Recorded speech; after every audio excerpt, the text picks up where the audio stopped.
আমার মহাজনী গানের ছন্দ বন্ধ করিলাম। আরে আমার পাক পাঞ্জাতনের কথাগুলো এখন আমি তুলে ধরিলাম।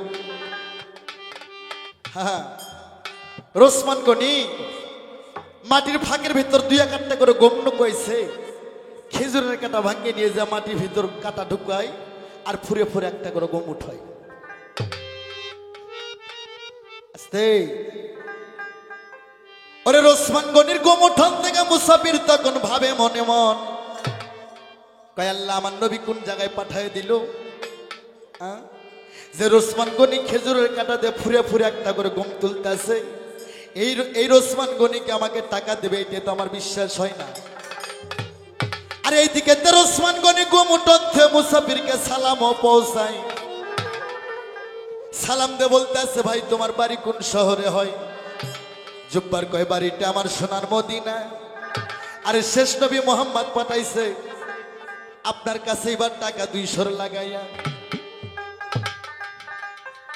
একটু দোতারা পারবে, হালকা একটু দোতারা পারবে। ওরে জুব্বর কয় মোহাম্মদ মুস্তাফা আপনার কাছে পাঠাইছে 200 টাকার জন্য। ওরে নবীর নামের কথা শুনে ওসমান গনি ভাবে মনে মন, ঠিক আছে, আনন্দে আটকানো হয়ে বলতেছে, ভাই জুব্বার তুমি কেমন নাম শোনাইলা? এই নামে খুব মধু আছে, এই নামে খুব জাদু আছে রে, যে নামের জন্য সারা পৃথিবী পাগল হয়ে যাবে। এই নামের জন্য সারা পৃথিবী দিওয়ানা হয়ে যাবে। এই নামটা আমাকে খুব মিষ্টি লাগে ভাই, আরেকবার এই নামটা শোনা। তাই আব্দুল জুব্বার রে,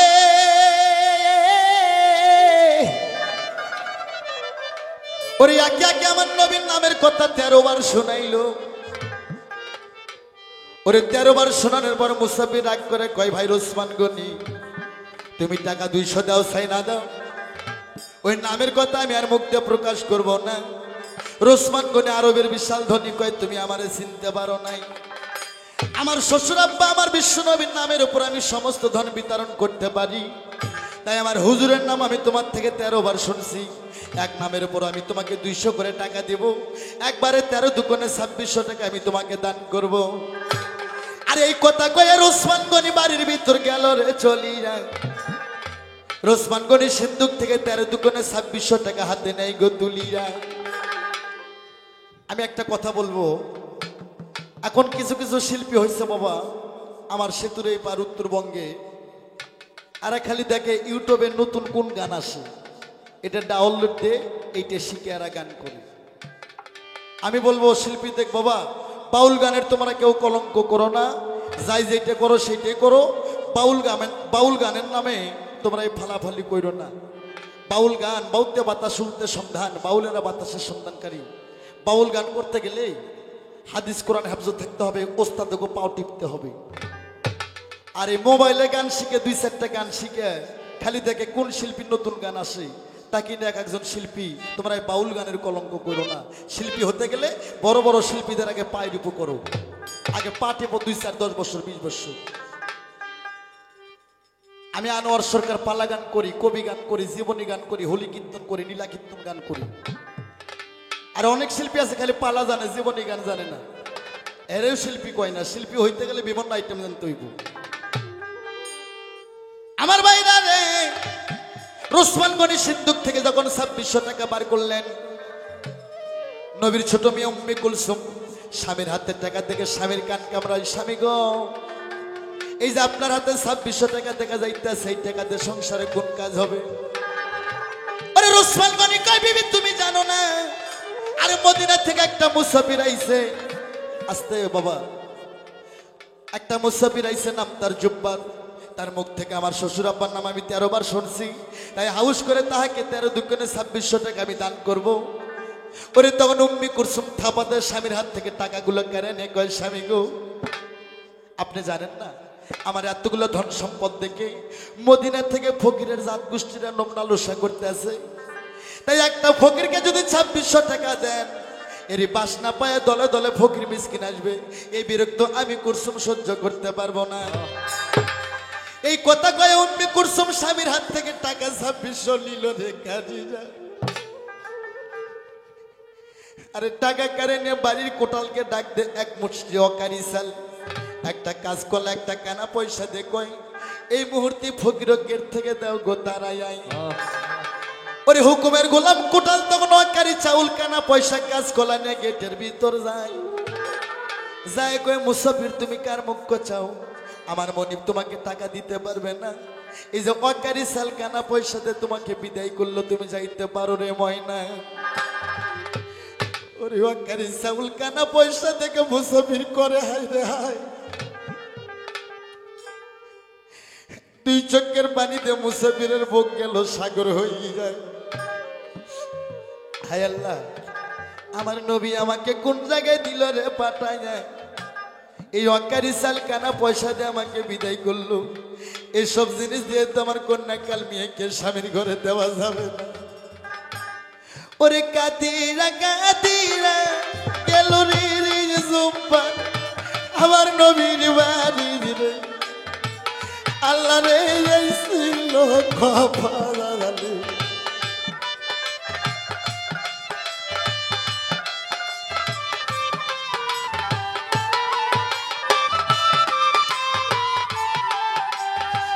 দুই চোখের পানি গদিয়া বুক সাগর হইল, যায়া দেখেন আমার দিনের নবী সিজদায় পড়েছিল রে, হায় রে ওই আল্লাহ এই ছিল কপাল। দুঃখে দুঃখে যার জীবন গড়ারি আল্লাহ সুখ হয় না জীবনে রে, হায় রে।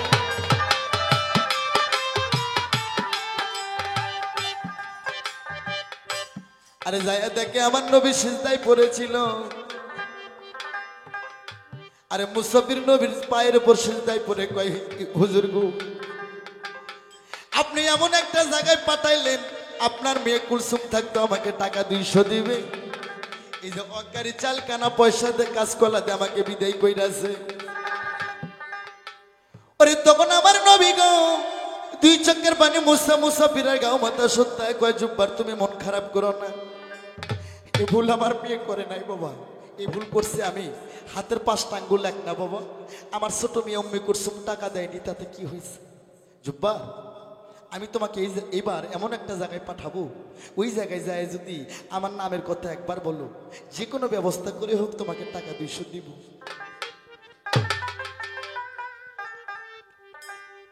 ওরে মুসাফির দুই চোখের পানি বুঝে কয় হুজুর গো কোন জায়গায় যাব?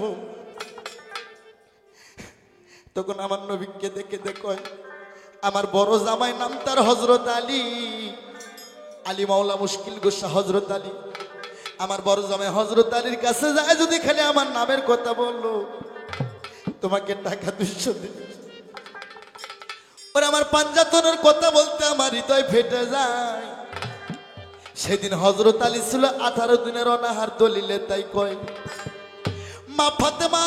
মা ফাতেমাতুল জহুরা বিবি ছিল 19 দিনের অনাহার। ছোট ইমাম বড় ইমাম 5 বছর 4 বছর 2 ভাইয়ের বয়স, 2 ইমাম ছিল সেদিন 3 দিনের অনাহার। ওরে ক্ষুধার তার নাই 2টা ভাই রাস্তার পাথর মুখে তুলে দেয় কামড়ায়। মুসাফির এইদিকে আলীর বাড়িতে যায়, ওরে 2টা ইমাম দৌড়ে যায় মায়ের গলা ধরে কয় মা গো, ও মা আমরা 2টা ভাই আর কতক্ষণ না খেয়ে থাকবো মা? মা ফাতেমা আল্লাহর কাছে সিজদায় পড়ে যায়, কয় মাওলা গো আমার 2টা ইমাম কি না খেয়ে মারা যাবে গো? আমার আল্লাহ রহি দিচ্ছে মা গো মা। ও মা, ও মা তুমি কি সুখ চাও না তোমার বাবার গুনাহগার উম্মত চাও?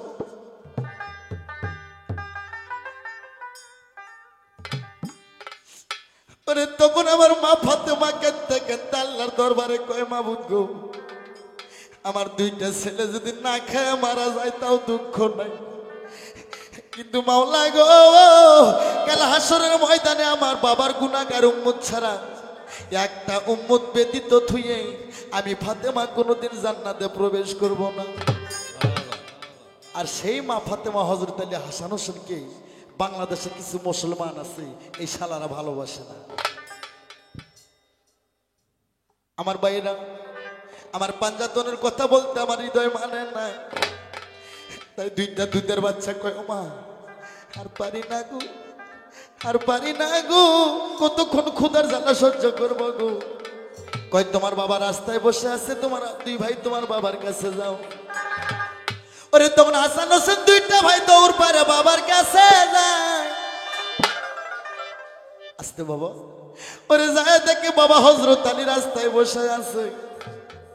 ওরে দুই ভাই গলা ধরে কান্দার কয় আব্বা গো, জন্মের ভাগী হইলেন, কর্মের ভাগী হইলেন, আজ কতক্ষণ না খেয়ে থাকবো আমরা দুইটা ভাই মিলে যা। আলী নিজে 18 দিনের অনাহার। আলীর মতন গরিব মানুষ পৃথিবীতে আর কেউ ছিল না। দুইটা ছেলে বারবার জিদ্দি ধরে। আলী রাগ করে কয় হাসান হোসেন যদি অযথা ধরে থাকো আমার গায়ের মাংস কেটে খাও। এই কথা কইতে ছোট ইমাম হোসেন অবসন্তান বাবার ডাব নয় কামড় মারে ভাই।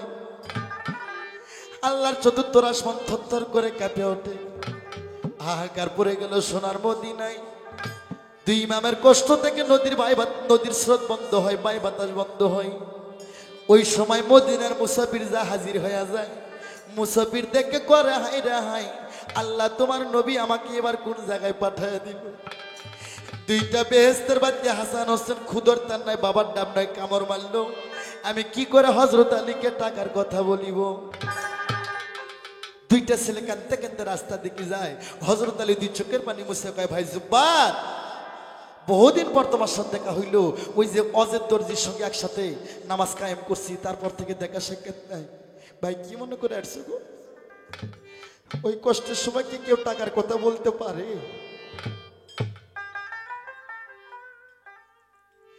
বাবা আলী রে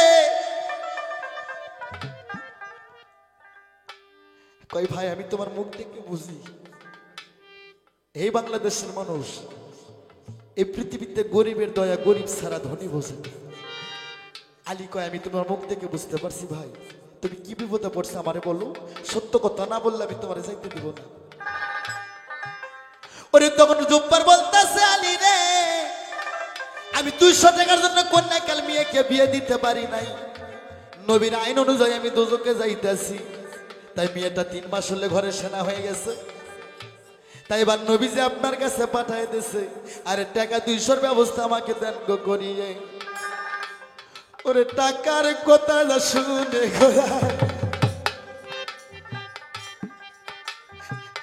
উঠল কান্দিরা,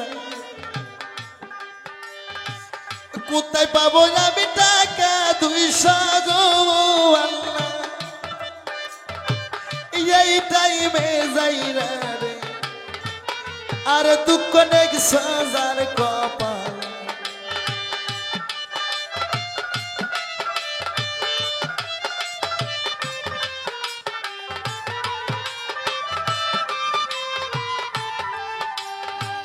দুইটা ছেলে আমার অনাহারে আছে, ঘরে তো বলি কোথায় পাবো টাকা 200 গাওয়াল, এই টাইমে যাই রে আর দুঃখ নেক সাজার কপালে। দুঃখে দুঃখে জনম গেল রে আমার, সুখ হয় না জীবনে।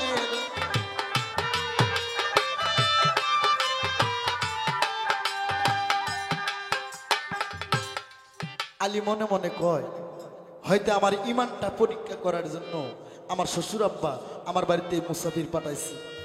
মরতে হলে নিজে মরবো, মারতে কাকো দেব না। আমি ইসলামের জন্য আমার সবকিছু আমি বিসর্জন দিতে পারি। তাই হযরত আলী কয় ঠিক আছে ভাই, আমার শ্বশুর যেমন পাঠাইছে আমি তোমাকে টাকা 200 দিব, কিন্তু আমার বাড়িতে একটু নেট করতে হবে। হযরত আলীর বাড়ি ঘর নাই, একটু কুড়ো ঘর, কিন্তু হযরত আলীর কুড়ো ঘর ছিল, কিন্তু শরীয়তের যে 3টা জায়গা সেই 3টা জায়গায় হযরত আলীর বাড়ি ছিল। তাই আমার মুসলমান বন্ধুরা আমি সবারে জানাই, আমরা যত শরীয়ত করি, যত ইবাদত করি, এই শরীয়তের 3টা জায়গা যদি আমাদের বাড়িতে না থাকে আমাদের শরীয়ত আল্লাহর দরবারে কবুল হইতো নাই। প্রথম শরীয়তের জায়গা একটা খাঙ্কা ঘর থাকতে হবে। সোনার ইষ্টি কুটুম হইলে ডাইরেক্ট বাড়ির ভেতর নাগান যাবে না, আগে খাঙ্কা ঘরে বসাইতে হইব। 2 নম্বর শরীয়তের জায়গা, বাড়ির ভিতরে একটা গোসলখানা থাকতে হবে। 3 নম্বর শরীয়তের জায়গা, বাড়ির পাশে একটা টয়লেট থাকতে হবে। এই 3টা জান নাই, তার শরীয়তের 4 পয়সার মূল্য নাই। শরীয়তের খাঙ্কা ঘরে হযরত আলীকে থুলরে বসিয়া বাবা হযরত আলী 18 দিনের অনাহারে গোটাল মদিনা বেড়াইতেছে। কেউ তারে বিশ্বাস করে 200 টাকা ধার দেয় না। টাকা 200 ধার নিয়ে মুসাফিরকে সম্মান করবে, কিন্তু গোটাল মদিনা বেড়াইলো, কেউ তারে টাকা 200 দিল না। আসলে সরোয়ার ভাই, এই পৃথিবীতে কাঙ্গাল হলে কেউ চিনে না, আপন মানুষও পর হয়ে যায়। বাবা আলী রে,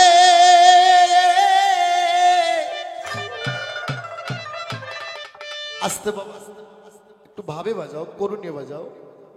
ওরে হযরত আলী রে, মনে মনে চিন্তা করতেছে, আমি মানুষের কাছে কেন ঘুরি? আমার আপন ছোট ভাইরা, আরবের শ্রেষ্ঠ ধনী, নাম তার ওসমান গনি। আমার ভাইরার বাড়ি যাব, ওখান থেকে আমি টাকা 200 ধার নিয়ে এসে মুসাফিরকে বিদায় করব। মনে বড় আশা নিয়ে ভাইরার বাড়ি গেল রে, চলি যায় দেখে ওসমান গনি বাড়িতে। ছোট ভাইরা বড় ভাইরাকে সালাম দেয়, সালাম আদান প্রদান হইল। সালাম আলকি যে দেয় সে পায় 10 নাকি, যে ওয়ালাইকুম পুরায় সে পায় 90 নাকি। এটা যেমন কেমন হালকা কথা আমার কাছে লাগে। সালাম আলকি দেওয়াটা সুন্নত, নেওয়াটা হচ্ছে অজিব, অর্থাৎ মুসলমানের একটা আদব। আচ্ছা, সালাম আলকি নিতে আর দিতে যদি 190 নাকি কামাই হয়, তাহলে আর ইবাদত কই রাখবো? আমার ভাইরা রে, হযরত আলীর চোখে পানি টলমল করতেছে। ওসমান গনি কই, ভাই কেমন আছে? কই খুব ভালো আছি ভাই। 2টা ভাইরা দাঁড়িয়ে গল্প করে। উম্মে কুলসুম দোতলায় থেকে দেখতেছে আমার স্বামীর ওসমান গনি হযরত আলীর পাশে দাঁড়ায় গল্প করে। ওরে তখন এবার একটা কুরসি নিয়ে যায়, ওসমান গনিকে বসতে দেয়। কুরসি মানে চেয়ার, আরবিতে বলে কুরসি, বাংলাতে বলে কেদরা, আর ইংলিশে বলে চেয়ার। তাই একটা চেয়ার নিয়ে যায়, ওসমান গনিকে বসতে দিল। বাবা হযরত আলী দুঃখের কপাল গো, বাবা আলী মাওলা মুশকিল গোসা দাঁড়ে দাঁড়ে গল্প করা শুরু করিল। এদিকে উম্মে কুলসুম তার চোখে দেখতেছে আমার বড় বন্ধু হযরত আলী। তখন মেয়েটা অহংকার করে একটা কাঠের পিঠে বাম হাতত করে নিয়ে বেমুখ হয়ে আলীকে বসতে দিল রে। ওরে হযরত আলী কাঠের পিঠে দেখে বড় লজ্জা পাইল রে। আল্লাহ গো, আজ আমার ছোট ভাইরা ওসমান গনি তাই চেয়ারে বসলো, আর আমি বড় ভাইরা, আমার কপাল গরিব দেখে আমার ভাগ্যে কে কাঠের পিঠে জুটলো। আর এই কথা কইয়া হযরত আলী ঝুরিল কান্দ। আল্লাহ কয়, বাবা আলী আমি সব সইতে পারি, কিন্তু তোমার কান্দন সহ্য করতে পারি না এখন।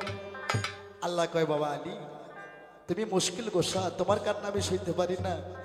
এ আলী, আজ থেকে এই পুরুষের জন্য কাঠের পিঠে না জায়েজ করলাম, কোনোদিন জায়েজ হবে না, তুমি এই কাঠের পিঠে বইও না। তাই আমার মুসলমান ভাইয়েরা সবারে জানাই, মা বোনেরা যখন একটা প্লেটে খানা বাড়ে, তখন ওই খানা হয় আল্লাহর নিয়ামত খানা। যখন পিড়ে বসে খানা খাবে, তখন ওই খানা হয়ে যাবে বেহালাল। কাঠের পিড়ে পুরুষের জন্য না যায়। যদি কারো খাওয়ার অভ্যাস থাকে, একটা পিড়ের উপর বসবেন আর একটার উপর প্লেট রাখবেন, এই খানা খাওয়া জায়েজ। নইলে মাটিতে প্লেট রাখিয়া পিড়ে বসে খানা খাওয়া একদমই না জায়েজ। আলী কয়, ভাই আমি বসবো না। পরে আইসি আমি তোমারে জানাই, কি আমাকে 200 টাকা ধার দিতে হবে। ওরে ওসমান গনি কয়, যত টাকা লাগে তুমি লইয়া যাও রে। কয় না ভাই, 200 টাকা হলেই হবে। 200 টাকা নিয়ে আসতেই ওসমান এবার উম্মে কুলসুম থাপাদের টাকা 200 নিয়ে কয়, কি হবে? কয় হযরত আলীকে দান করব। কয় না, দেওয়া যাবে না, এত টাকা দিলে আর 90 পড়বে গো। এরকম দলে দলে আসতে শুরু করবে, এই ঝামেলা আমি সহ্য করতে পারবো না। এই কথা কয়ে যখন টাকা 200 নিল রে কারিরা, কোটালকে বলতেছে এই মুহূর্তে এই মুসাফিরকে আমার গেট থেকে দাও গো তারাই। বাড়ি কোটাল যায়, কয় বাবা আলী তুমি কার আশায় দাঁড়িয়ে থাকো, তোমার কোনো টাকা পয়সা পাওয়া যাবে। ওরে হযরত আলী রে, হযরত আলীর 2 চোখের পানিতে বুক ভিজে যায়। পুরুষ মানুষ কাঁদতে পারে না, যার জন্য পুরুষেরা হার্ট অ্যাটাকে মারা যায়। আর মেয়েরা গলা মেলে কাঁদে, এই জন্য মেয়েদের মধ্যে স্টক কম হয়। হযরত আলীর বকশিলে নাগে যায়, কই এই পৃথিবীতে আপন ভাইরা হয়ে আমার 200 টাকাতে বিশ্বাস করলো না, এই মুখ আমি আর মদিনায় কাউরে দেখাইব না। কাঙ্গাল হলে পৃথিবীতে কেউ চেনে না। ওরে আপন মানুষ পর হইয়া যায়, আপন মানুষ পর হইয়া যায়, সরোয়ার ভাই থাকলে কিছু স্বার্থের টান। তুই বড় বেঈমান রে বন্ধু, তুই বড় বেঈমান। আপন মানুষ পর হইয়া যায়, আপন মানুষ পর হইয়া যায়, থাকলে কিছু স্বার্থের টান। তুই বড় বেঈমান রে বন্ধু, তুই বড় বেঈমান। তুই বড় বেঈমান রে বন্ধু, তুই বড় বেঈমান।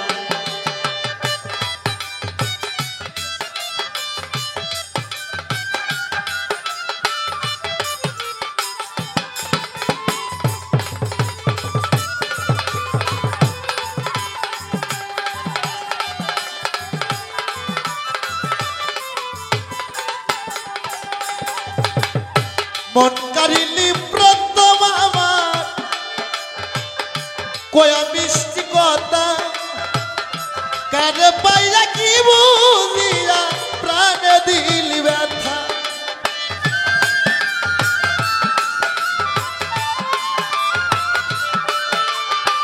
মন কারিলি প্রথম আমার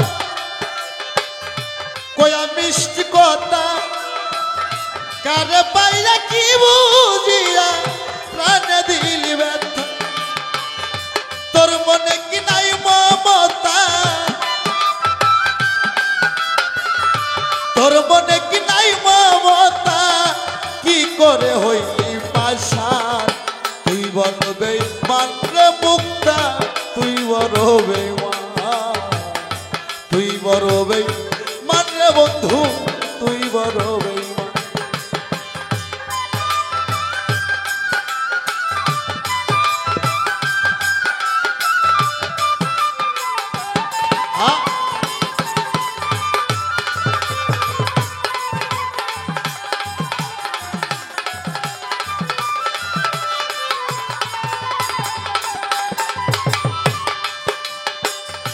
ঘর ছাড়িয়া বাইরে গেলি,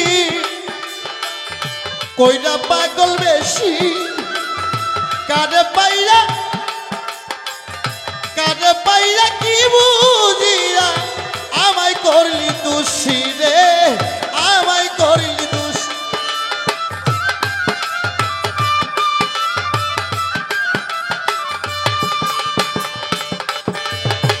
ঘর ছাড়িয়া বাইরে গেলি, কইরা পাগল বেশি, আমার বুকটা ভাঙ্গা দিয়া কারে করলি খুশি রে, কারে করলি খুশি। বিনা দোষে করলি রে দোষী, বিনা দোষে করলি রে দোষী, পাই না খুঁজে সমাধান।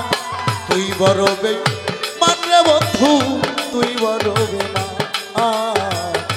তুই বড় বেঈমান রে বন্ধু, তুই বড় বেঈমান।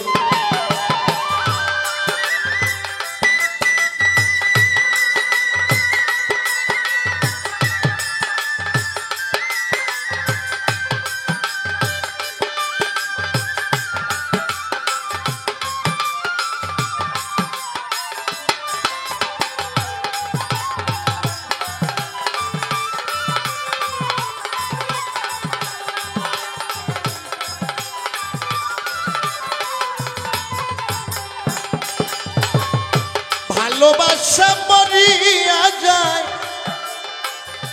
থাকে কিছু খেলা, সে কি বন্ধু বুঝতে পারে আমার মনের জ্বালা রে।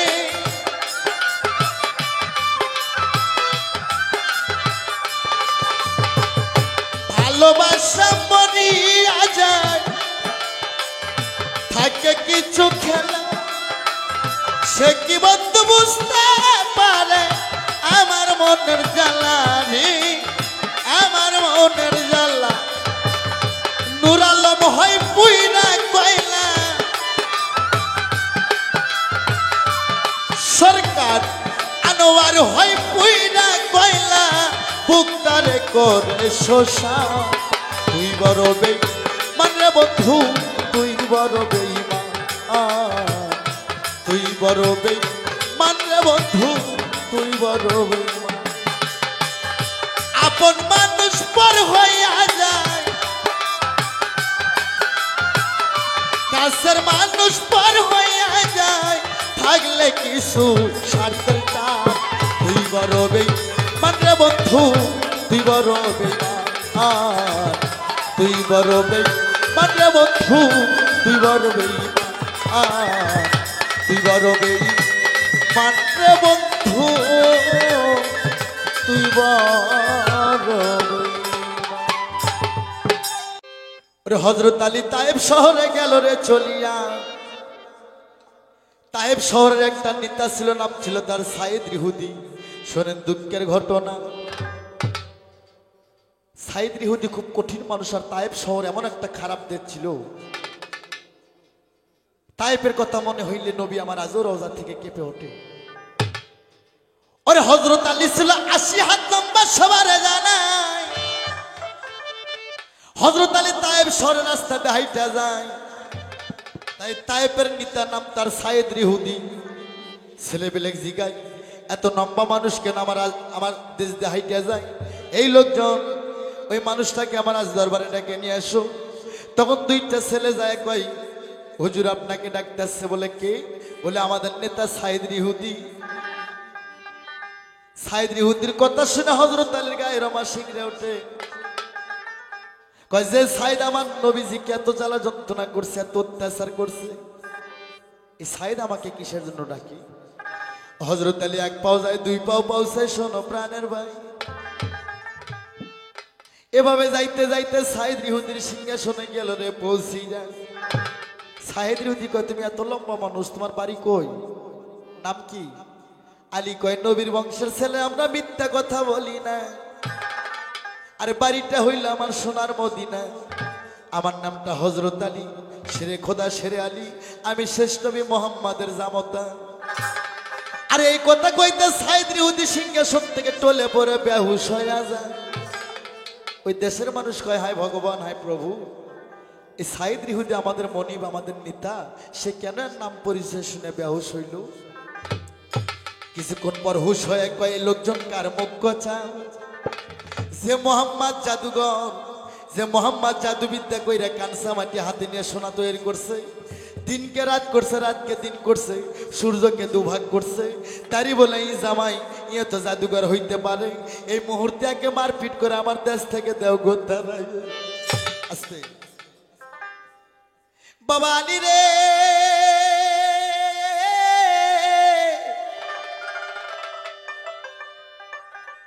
ওরে মারপিটের কথা শুনে হযরত আলী উঠিল কান্দিয়া আলীর মতন ভালো মানুষ নরম মানুষ আর কেউ ছিল না হযরত আলীর মতন দয়া পৃথিবীতে আর কারো ছিল না আলী কয় ভাই আমি তো তোমার দেশের কোনো ক্ষতি করতে আসি না আমার মনে আমি যাইতেছি গো আমাকে মারপিট করা লাগবে না তখন সাইদ ইহুদি কয় ঠিক আছে তুমি যাও কিন্তু কি মনে করে আমার দেশে ঢুকলাম তোমার মনোভাব তোমার মনের কথা কি শুনতে পারি না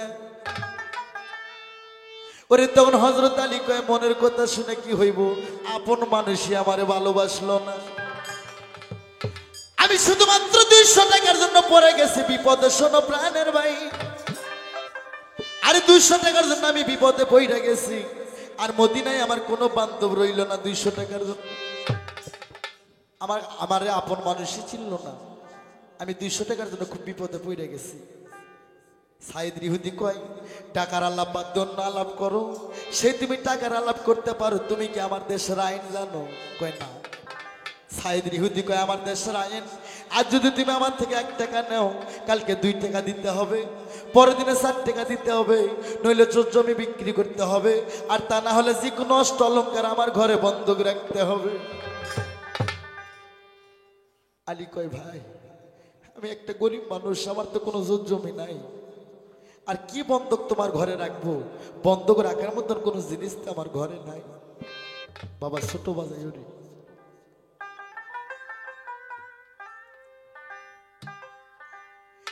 বাবা আলী রে, হযরত আলী কয় কি বন্ধক রাখবো? বন্ধক রাখার মতন কোনো জিনিস তো আমার ঘরে নাই। ওরে তখন সায়েদ ইহুদি কায়দা পায় কয় আলী রে, তোমরা নবীর বংশের সন্তান, মিথ্যা কথা কও না এটা আমি জানি, তুমি আমার কাছে কথা করো। বন্ধক রাখার মতন যদি কোনো জিনিস তোমার ঘরে থাকে তুমি কি বন্ধক রাখবা? আলী কথা করে, ওরে বিধর্মীকের শরীরের মধ্যে কোনো দয়া মায়া নাই, নিষ্ঠুর পাষাণ হয়ে কয় হযরত আলী রে, তোমার ঘরে 2টা মানিক আছে, নাম তাদের হাসান হোসেন, তোমার 2 ছেলেকে যদি আমার ঘরে বন্ধক রাখো রে, আমি তোমাকে টাকা 200 দেব। ছেলের কথা শুনে আলী রে বাবা গেল বেহুশ হইয়া রে, আর জীবন গেল রে সারি দিয়া।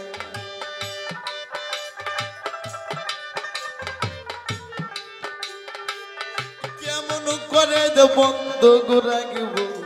2টা ছেলেকে যাই রে, 2টা ছেলে আমার নারে আছে, গড়তে পড়ি না রে, আর দুঃখ দেখছো যার কপাল।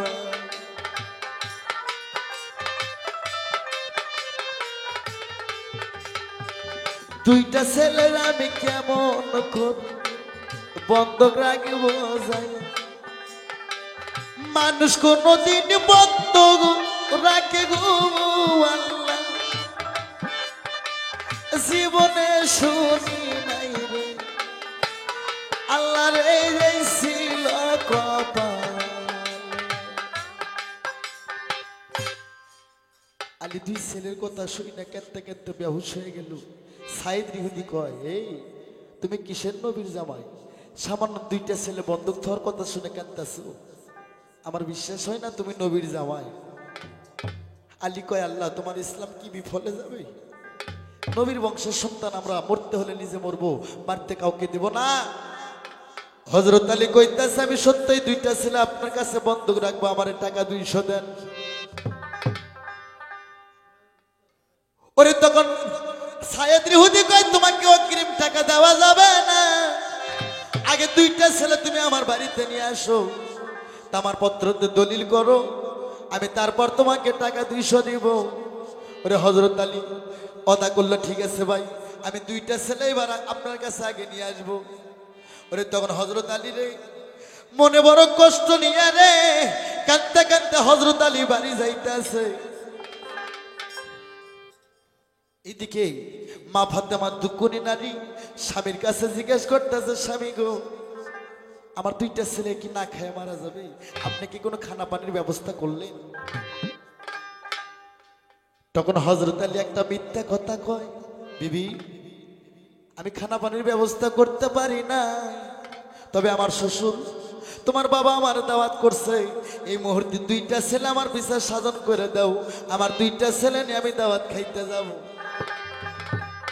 ওরে কেমন মিথ্যা কথা কয় হযরত আলী মায়ের কলিজা খালি করতেছে। শোনো প্রাণের ভাই, আর এসব দুঃখের কাহিনী গাইতে আমার কলিজায় বড় ব্যথা লাগে ভাই। মা ফাতেমা বাবা ছোট বাজা 2টা ছেলেকে রাস্তায় ডাকতে যায়, 4 বছর 5 বছর 2 ভাইয়ের বয়স, 2 ভাই অনাহারে ক্ষুধার টান নাই, ছোট ভাই বড় ভাইয়ের মুখের মধ্যে মুখ দিয়ে বড় ভাইয়ের জিভে টানতেছে।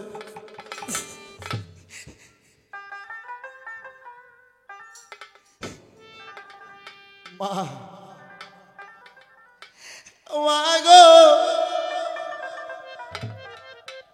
দুইটা ছেলের দৃশ্য দেখে মায়ের কলিজা ভাইটা মা হাত বাড়ায় ডাকে, বাবা হাসান হোসেন রে, আয় আমার বুকে আই রে। দুইটা ছেলে দৌড়ে যা মায়ের গলা ধরে কয়, মাগু আমাদের জন্য কি কোনো খানা পানির ব্যবস্থা করছে? ওরে তখন মা ফাতেমা কয়, বাবা হাসান হোসেন তোমার নানাজি তোমার আব্বাকে দাওয়াত করছে, তোমরা দুইটা ভাই যাও তোমার বাবার সঙ্গে দাওয়াত খাইতে। দাওয়াতের কথা শুই না দুই ভাই ক্ষুধা তাসনা দূর হয়ে গেছে, খুশি হয়ে গেছে। আজকে 3 দিন হলে অনাহারে আছি, নানার বাড়িতেও দূর ভরে খানা খাবে। দুই ভাই আনন্দ হয়ে গেল। কয় মা আপনি যাবেন না? কয় না বাবা, আরম্ভ দিনের বিনি দাওয়াতে রাস্তার কুকুরও এক বাড়ি থেকে আরেক বাড়ি যায় না, তোমরা বাপ বেটা 3 জনা যাইবা, আমার যাওয়া সম্ভব হইব না। ওরে তখন বড় ইমাম কয়, ভাই হোসেন দুইটা মাটির থালা নাও গো বান্ধিয়া, ওরে খানা খায় আসার সময় খানা বান্ধে নিয়ে আসবো, বাড়িতে মা খাবে উদুর ভরিয়া। বাবা রে, পৃথিবীর যার মা আর বাবা নাই রে, তাদের মতন হতভাগার পৃথিবীতে কেউ নাই। স্ত্রী বলো পুত্র বলো যেটাই বলো বাবা, সবাই অর্থের ভালোবাসা, স্বার্থর ভালোবাসা, একমাত্র স্বার্থ ছাড়া 3টা ব্যক্তি ভালোবাসে, একটা মা বাবা আর যার যার প্রিয় মুর্শিদ। এই 3টা ব্যক্তির কাছে কোনো স্বার্থ নেই। ওরে দুইটা মাটির থালা মা দুইটা ভাইকে দিল বান্ধিয়া, ওরে দুইটা মাটির থালা নিয়ে দুই ভাই 4 বছর 5 বছর ছোট দুইটা বাচ্চার বয়স ঘুর ঘুর করে দৌড়ে যায়। আসতে বাবা, হযরত আলী পিছে পিছে দুই ছেলের যায়, অর্ধেক রাস্তা চাইতে হযরত আলী হুকুক করে কাঁদতে বলে। ওরে দুই ভাই বাবার গলা ধরে কয়, আব্বা গো আপনার বাড়িতে দাওয়াত খাইতে যাব, আপনার চোখে কেন পানি? ওরে তখন দুইটা ছেলেকে আলী বুকের মধ্যে নিয়ে কয়, বাবা আমি মিথ্যা কথা কয় তোমার মায়ের কলিজা খালি করছি, আমি দাওয়াত খাইতে যাব না। তোমার নানা একটা মুসাফির পাঠাইছে আমার বাড়িতে 200 টাকার নাগিয়া, 200 টাকার জন্য তার মেয়ের বিয়ে হইতেছে না। তাই বাবা আমি গোটাল মদিনা ঘুরলাম, কেউ আমাকে টাকা 200 ধার দিল না। তাই আমি মনে করলাম আপন সে পর ভালো, পরসা জঙ্গল ভালো। তোমাদের দুইটা ভাইকে আমি সাইদ ইহুদির ঘরে বন্ধক থুয়ে টাকা 200 নিয়ে আসে তোমার নানার মেহমানকে দিই। ওরে বন্ধকের কথা শুনে গো দুই ভাই কাল শিকির মারে, ও বাবা বলি যে আপনার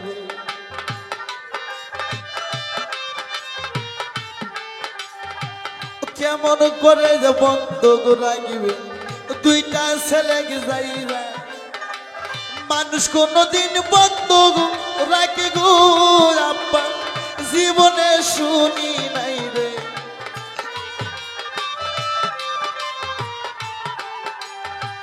বাপ বেটা 3 জন কাঁদতাছে, বাপ বেটা 3 জন কাঁদতাছে, গলা যে ধরি রে, ওই এতই দুঃখ এতই কষ্ট রে আল্লাহ দিয়াছ সংসারে, আল্লাহ রে এই ছিল কপালে।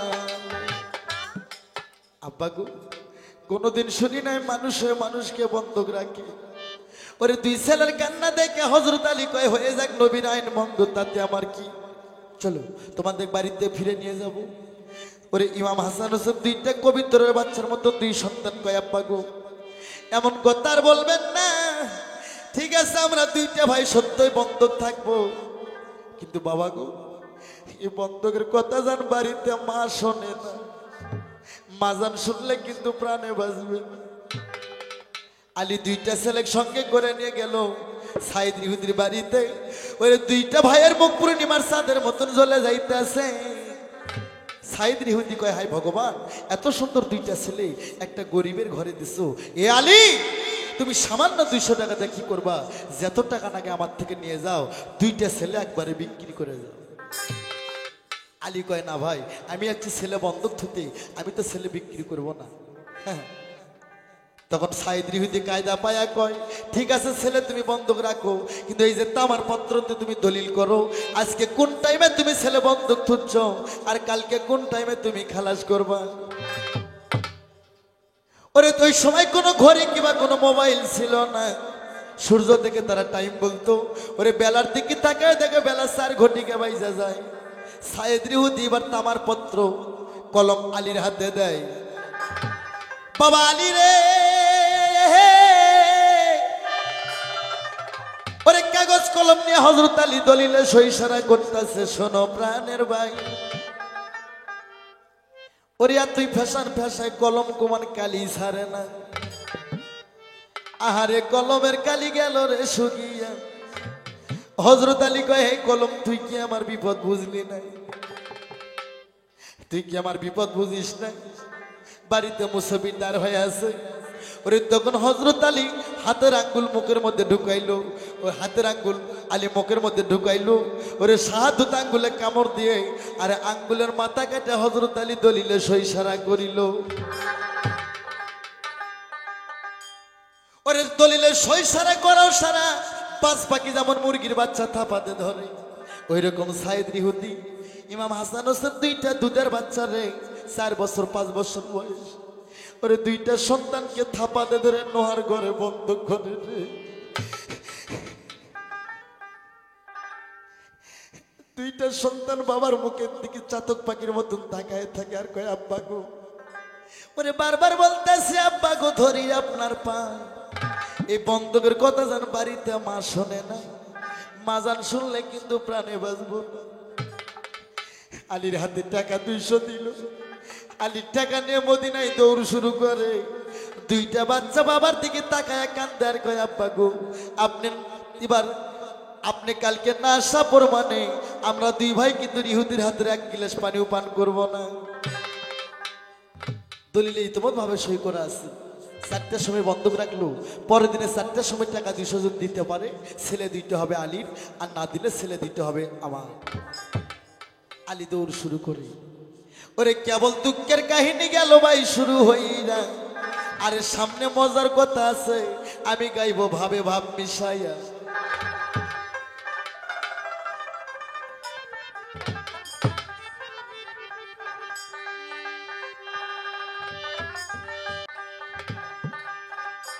ওরে নবী যা কই তা করো না, আরে নবী যা কই তা করো না, কই পাইছো এই মাথা পরে বুঝলাম না ফকিরি তোমার, বুঝলাম না ফকিরি।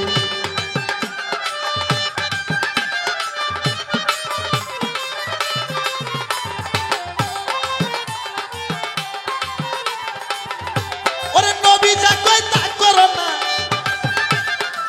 নবী যা কই তা করো না, কই পাইছো এই মাথা পরে বুঝলাম না ফকিরি তোমার, বুঝলাম না ফকিরি।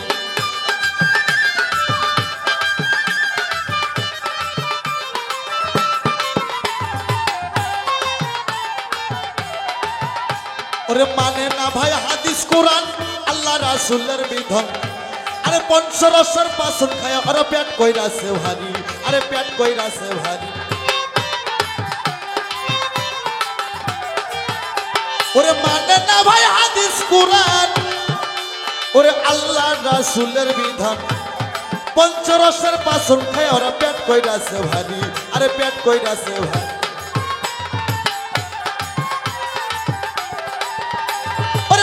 পীরের নাম জানে না যাও না পীরের বাড়ি, নবী মন মন রে আমার, দাদা পীরের নাম জানে না যাও না পীরের বাড়ি।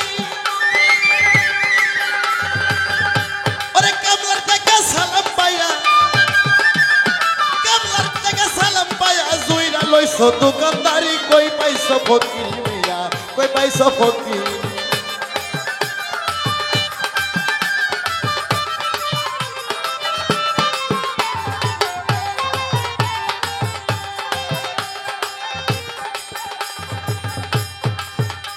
মাত্র 1 বছর হয় মুরিদ হইছো, আরে 6 মাসে খেলাফত পাইছো। সরসটা সব মুরিদ কইরা দল কইরাছো ভারী, আরে দল কইরাছো ভারী।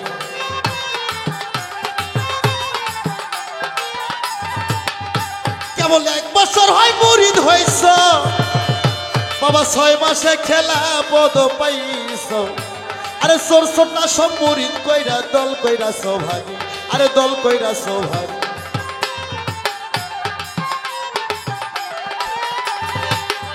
ভাবছো যে সব কইরা কামেল হইছি ভারী ও লুভি মন মন রে আমার মনে ভাবছো যে সব কইরা কামেল হইছি ভারী তোমার কামলিয়াতে ছুটতে যাইবো কামলিয়াতে ছুটতে যাইবো খাইবা যেদিন তোরার বাড়ি কই পাইছো ফকির মিয়া কই পাইছো ফকির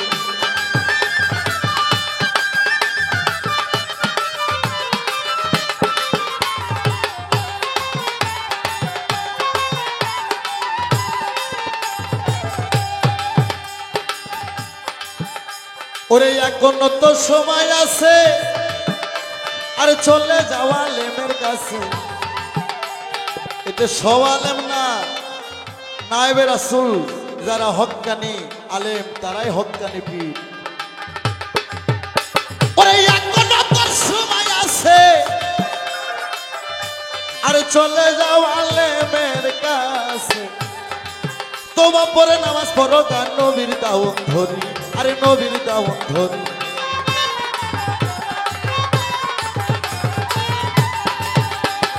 হক কথাই করো ফকির জমবে ভাবের বাড়ি লুভি মন মন রে হক কথাই করো ফকির জমবে ভাব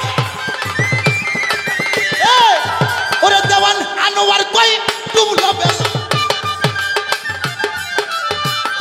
আনোয়ার কই ডুবলো বেলা আনোয়ার কই ডুবলো বেলা ভরা গঙ্গে ভাসাও তরি কই পাইছো ফকিরি তুমি কই পাইছো ফকিরি নবী যা কই তা করো না নবী যা কই তা করো না কই পাইছো এই মাতা পরি বুঝলাম না ফকিরি তোমার বুঝলাম না ফকিরি কই পাইছো ফকিরি মেরা বুঝলাম না ফকিরি নবী যা কই তা করো না নবী যা কই তা করো না কই পাইছো এই মাতা পরি বুঝলাম না ফকিরি তোমার বুঝলাম না ফকিরি বুঝলাম না ফকিরি তোমার আরে বুঝলাম না ফকিরি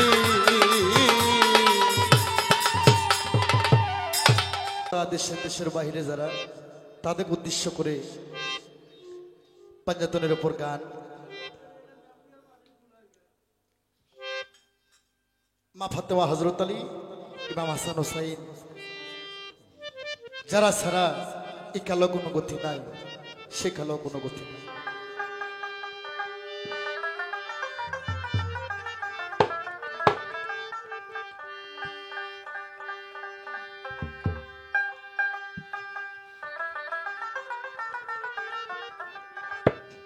একটা গান মনে হয়ে গেল গানটা গিয়ে আমি মূল কথায় মূল পালাই যাব ওরে যেজন গুরুর ভাব জানে না ওরে তার সামনে নাই নে না দে না যেজন পীরের মন সেনে না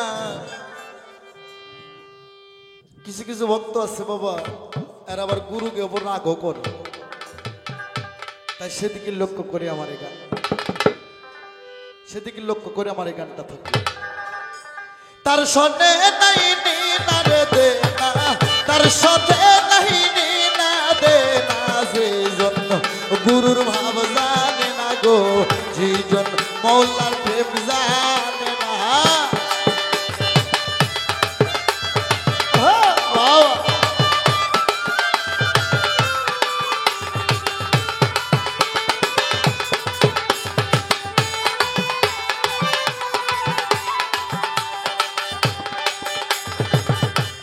চোরা চুরি করে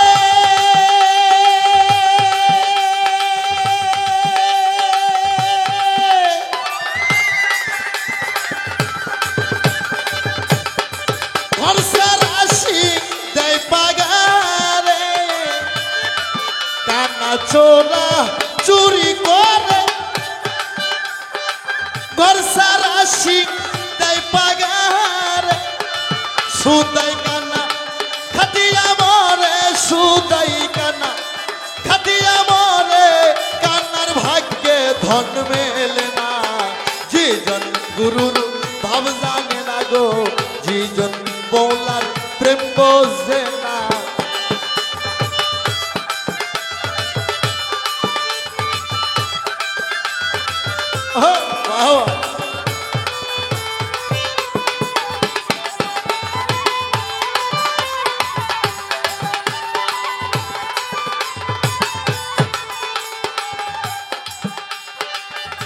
কুমারেরা গাইতা মাটি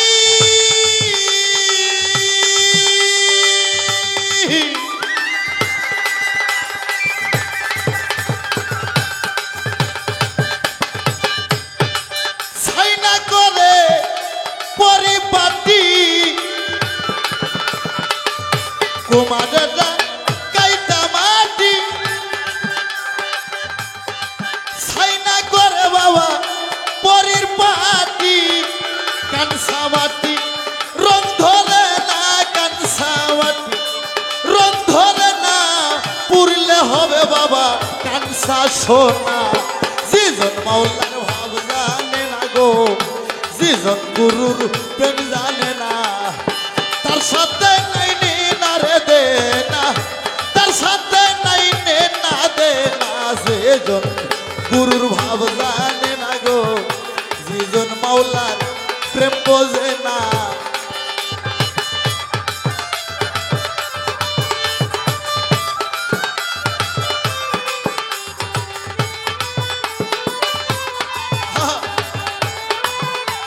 বাবা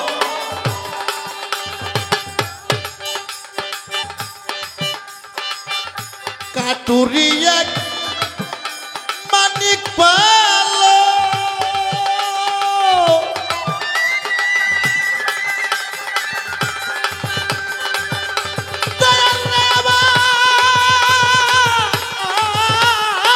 দরদি দরদি দরদি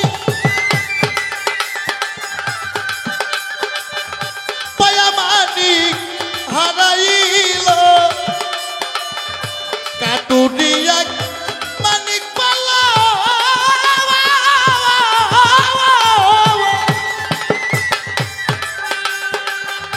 পায়া মানিক হারাইল, মানিক কান্দে অভিনানী, মানিক কান্দে অভিনানী, বাসা সারা কেউ চেনে না। যেজন মুর্শিদের ভাব জানে না গো, রশিদ বাবার যেজন প্রেম বোঝে না, তার সাথে নাই নিনা রে দে না, তার সাথে নাই নিনা দে না। যেজন গুরুর ভাব জানে না, যেজন গুরুর প্রেম জানে না, যেজন মাওলার ভাব জানে না, যেজন গুরুর প্রেম বোঝে না।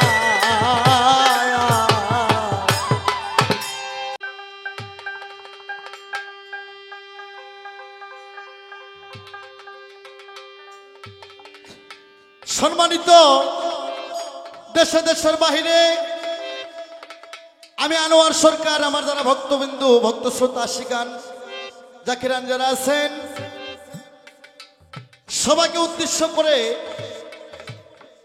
আহলে বায়াত পাঞ্জাতনকে উদ্দেশ্য করে আমরা সারা দেশে অলিগলিতে যারা তরিকার আশিকান জাকিরান আছি, তাদের উদ্দেশ্যে পাক পাঞ্জাতন, আহলে বায়াত, পাক পাঞ্জাতনের কিছু শান, কিছু কথা নিয়ে আমি আনোয়ার সরকার আবারও মঞ্চে উপস্থিত হইলাম। সবার প্রতি আমার ভালোবাসা রইল।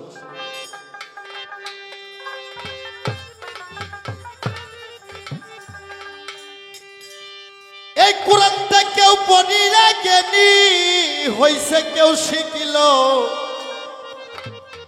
ভিক্ষা করা আধ্যাত্মিক ইশারা কোরআন, এই কোরআনটাই আধ্যাত্মিক ইশারা। আমি আনোয়ার সরকার বলতে চাই, সারা বিশ্বে আল্লাহর মুখের বাণী পবিত্র কোরআন আর রসুলের মুখের বাণী আল হাদিস, পৃথিবীর সবকিছুর মধ্যে সন্দেহ থাকতে পারে, আসতে বাবা, কিন্তু কোরআনের উপর সন্দেহ তো দূরে, এটা মনে করলেও সে গুনাহগার হয়ে যায়।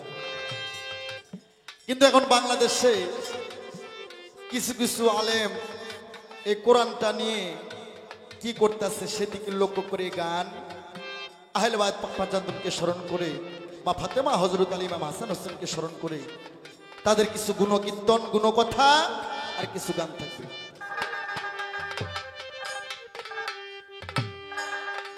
এই কোরআন কেউ পড়িয়া জ্ঞানী হইছে, কেউ পড়িয়া জ্ঞানী হইছে, কেউ শিখিল ভিক্ষা করা আধ্যাত্মিক ইশারা কোরআন আধ্যাত্মিক ইশারা।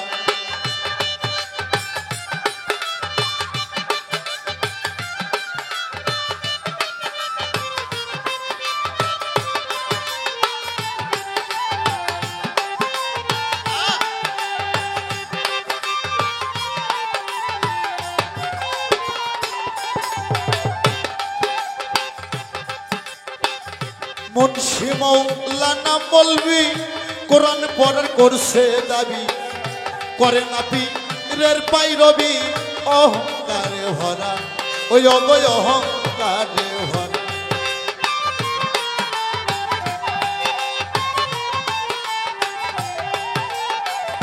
মুন্সি মৌলানা মৌলভী কোরআন পড়ার করছে দাবি, করে না পীরের পাইরবি, অহংকারে ভরা ওই অগরহ।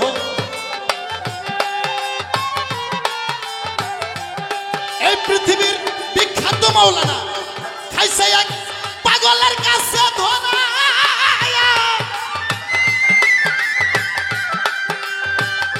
ওরে ভোলা মন মনরে, ওরে ভোলা মন।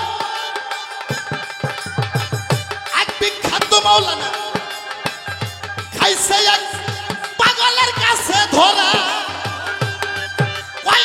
পাইছি কয় কুরআনের মজগ, পাইছি কয় কুরআনের মজগ, আর হাতি কামড়াই কুকুরেরা আধ্যাত্মিক ইশারা কোরআন আধ্যাত্মিক ইশারা। কেউ পড়িয়া জ্ঞানী হইছে, কেউ পড়িয়া জ্ঞানী হইছে, কেউ শিখিল ভিক্ষা করা আধ্যাত্মিক ইশারা কোরআন আধ্যাত্মিক ইশারা।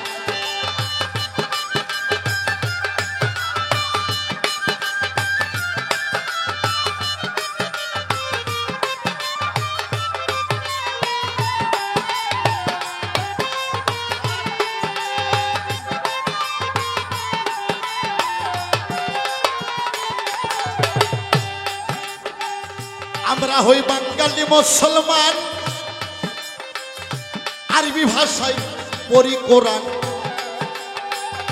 বুঝি খুদু বুঝি শুধু, খতম কয়খান বাকি কয়সে বারা ওই অগ বাকি কয়সে বারা।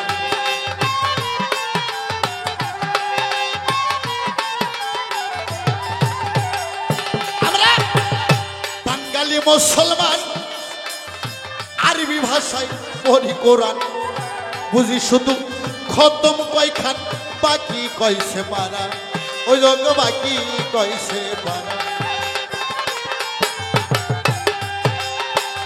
সগিনা খতম করিয়া করছি নেকির পাহাড় খাড়া,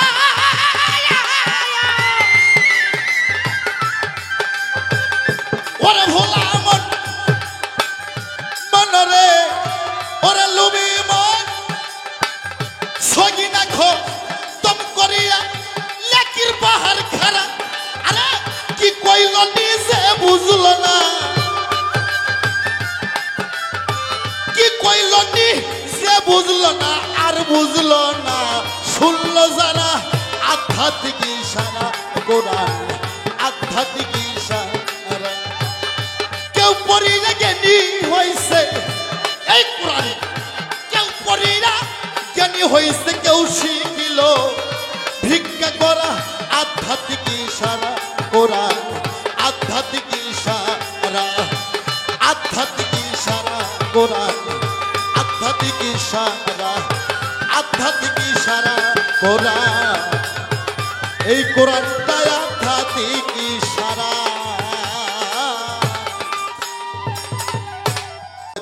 পাঞ্জাতন মাওলা আলী মুশকিল গোসা আমার রাসূল বলছিলেন আনা আলিউন মিন্নি, আলী আমা হইতে আমি আলী হইতে, আনা ফাতেমা আদম মিন্নি, মা ফাতেমা আমা হইতে আমি নবী মা ফাতেমা হইতে, আনা হাসান হোসাইন মিন্নি, হাসান হোসাইন আমা হইতে আমি নবী হাসান হোসাইন হইতে।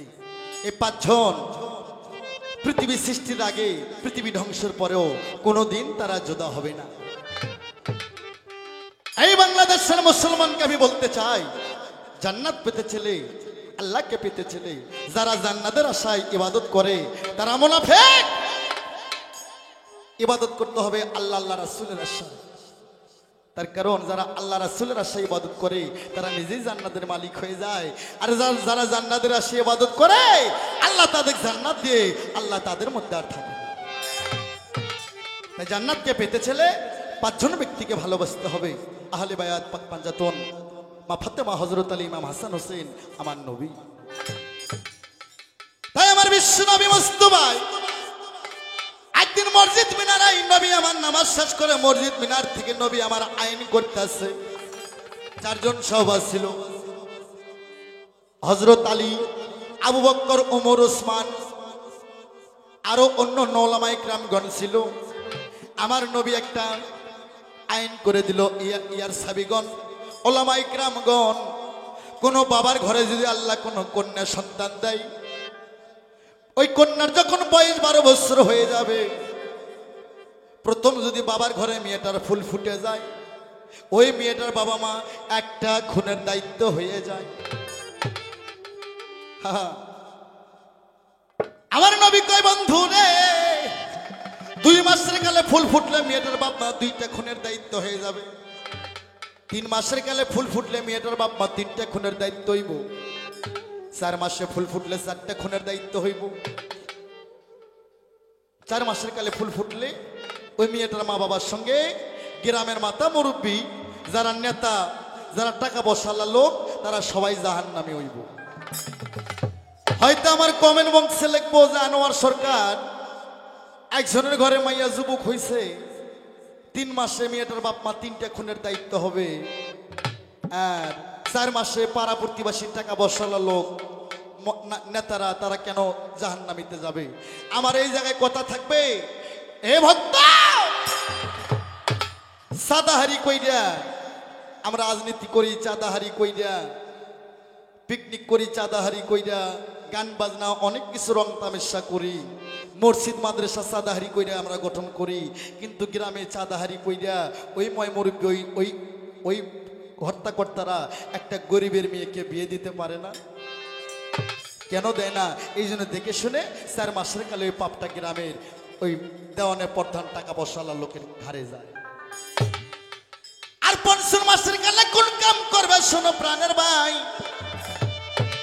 আমার আল্লাহ কাল হাসরে যখন এবার কাজী হয়ে বসবেন, আমার আল্লাহ কারো হবে না, আমার আল্লাহর আরেকটা নাম থাকবেন ওয়াহিদুল কাহার। আমার বাবারা গো, আল্লাহ বলবে মেয়েটার বাবা মামার সামনে আসো। ওই মেয়েটা মাসে মাসে যে কাপড়টা ব্যবহার করতো, ওই গোপন কাপড়টা বাপ মায়ের মাথায় পাখি বেঁধে দিব। আর ওই মাসে মাসে মেয়েটার যে হায়াস পাস কাটতো, ওই হায়াসগুলো সরপতের পিয়ালাই কইরা খাইতে দিব। আর আল্লাহ কইব, ফেরেস্তা ঘাড় ধাক্কা দিয়ে আমার জান্নাত থেকে আমার জাহান্নামে ফেলাই দেয়। আর এখন কিছু কিছু ফ্যামিলিতে আছে বাবা, কয় বেটি আমার না পোক্ত হোক বাবা, এবার মাস্টার্স পাস, অনার্স পাসটা কমপ্লিট হোক। অত সহজ না মেয়ে, শরীয়তে সহজ কথা না, শরীয়তের প্রধান। আগে তোমার কন্যাকালে মেয়ে যদি ঘরে থাকে, 12 বছরকার যুবক হইতে তাকে আগে স্বামীর ঘরে দিতে হবে। তাই কঠিন আইন করে আমার নবী মিনার ও মসজিদে।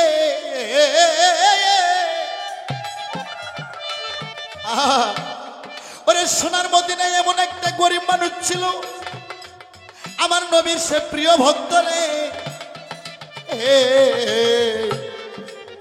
ওই ভক্তর ঘরে একটা মেয়ে ছিল, আসতে বাবা, ওই মেয়েটার বয়স ছিল 12 বছর, 3 মাস 3 দিন হয়ে গেছে।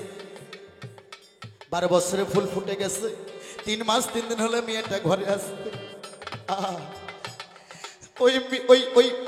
ওই নবীর ভক্ত নাম তার আব্দুল জব্বার, মেয়েটার বাবা তার স্ত্রীকে কয় বিবি রে, নবীর আইন অনুযায়ী আমি গুনাহগার হয়ে যাচ্ছি। আজ 3 মাস হলে আমার মেয়ে ঘরে যুবক হয়ে গেছে, আমাকে তাড়াতাড়ি 200 টাকার ব্যবস্থা করে দাও, আমি তাড়াতাড়ি এই মাসের মধ্যে মেয়েকে আমি স্বামীর ঘরে দেব। আসতে ওরে তখন মেয়েটা 2 চক্কর পানি ছেড়ে কাঁদতে কাঁদতে স্বামীর পায়ে পড়ে কয়, স্বামী গো, আপনি জানেন না আজ আমরা 6 দিন 6 রাতের অনাহার, একটা চাল আমাদের ঘরে নাই, একটা কানা করি নাই, কোথায় থেকে টাকা বার করব, আর কেমন করে কন্যাকাল মেয়েকে স্বামীর ঘরে দিব। ওরে তখন আব্দুল জব্বার কয়, বিবিরে তোমার জানা যদি টাকার ব্যবস্থা করতে না পারো, তুমি আমাকে জীবিত অবস্থা পুঁতে রাখো, এই পাপী মুখ আমি আর মদিনায় কাউকে দেখাবো নাই। আরে তেমনি হালে বলে জানি রে জাদু দ। মেয়েটা কথা শুই না তখন স্বামীর কাছে বিনায়া জিগাইল, তখন স্বামী গো, এমন কথা আপনি কেন বলতেছেন? যে নবী আইন করছে মিনার মসজিদে কন্যাকাল মেয়ে ঘরে থোয়া যাবে না, সেই নবীর কাছে আপনি যান, সেই নবীর কাছে যা বেতার কথা বললে আপনাকে টাকা 200 দেবে। ওরে কাদিরা কাদিরা গেল রে জুব্বার নবীজির বাড়িতে রে, হায় যায়া দেখে আমার দিনের নবী সিজদায় পড়েছে। হুজুর হুজুর কইরা মুসাফির রে ময়না ডাকের সারা দিল রে, হায় আমার নবী সিজদাই থেকে মাথা যে উঠাইল। কি হইয়াছে কি হইয়াছে রে জুব্বার, তাই আমারে বলো রে।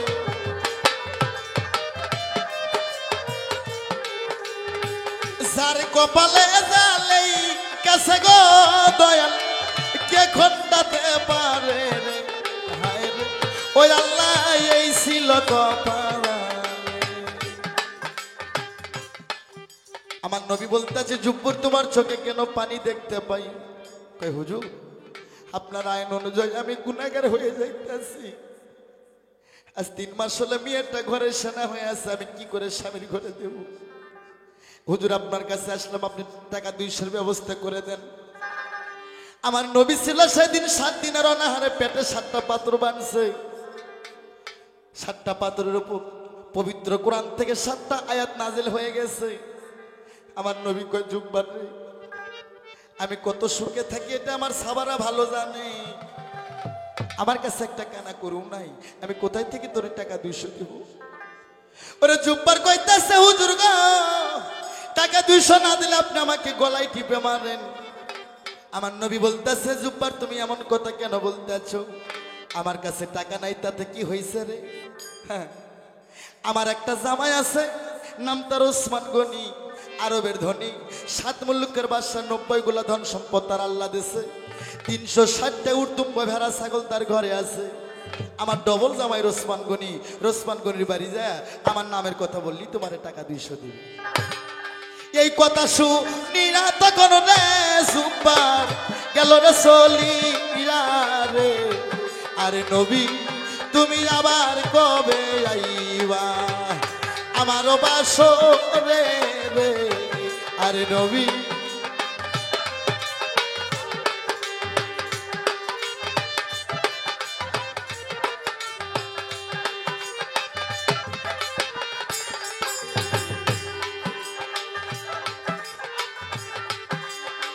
চোদ্দ ফাল্গুন মাসের দিনের ঘটনা শোনেন বন্ধুগণ।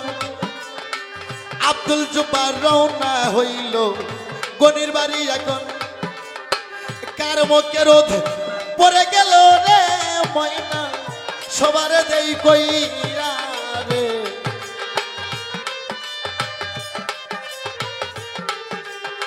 সাইরা যদি যাইবা দয়া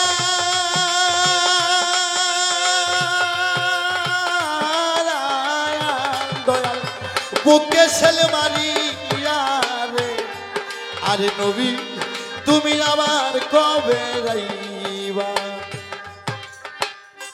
চোদ্দ ফাল্গুন মাসের দিনের ঘটনা। ওসমান গনি সেদিন বাড়িতে গমের কাটামারি করে, এমন ভাবে রোদের কিরণ গেল রে উঠিয়া, রোদের তাড়নার ওসমান গনির খোলা ফাইটা গেছে, মাটির ফাঁকের ভেতর দুই এক আটটা করে গম নুকাইছে। তার ওসমান গনি চাকর পাটকে গাল দিয়ে খেজুরের কাটা ভাঙ্গে নিয়ে যায় মাটির ফাঁকের মধ্যে, ওই খেজুরের কাটা ঢুকাই আর ফুরে ফুরে একটা করে গম উঠায়। ওই সময় যায় মদিনার মুসাফির যা তার হইল শোনো প্রাণের ভাই। আরে ঘটনা দেখে মুসাফিরের মাথায় গেল রে ঘুরি, হায় আল্লাহ আমার নবীজি আমারে কোন জায়গায় দিল রে পাঠায়া। যে ওসমান গনি ওরে মহাজনী গানের ছন্দ আমি বন্ধ করিলাম, হাসান হোসেন হযরত আলী মা ফাতেমার কথাগুলো আমি তুলে ধরিলাম। বাবা আলী টাকা 200 নিয়ে আনে, তুই ইমামকে সাইদ ইহুদির ঘরে বন্দুক থুইয়া টাকা 200 নিয়া সোনার মদিনায় ফিরে যায়। যায় দেখে খাঙ্কা ঘরে মুসাফির বসে আছে। শোনো প্রাণের ভাই, আস্তে বাবা, মুসাফিরের হাতে টাকা 200 দিয়া আলী তারে করে জিজ্ঞাসন,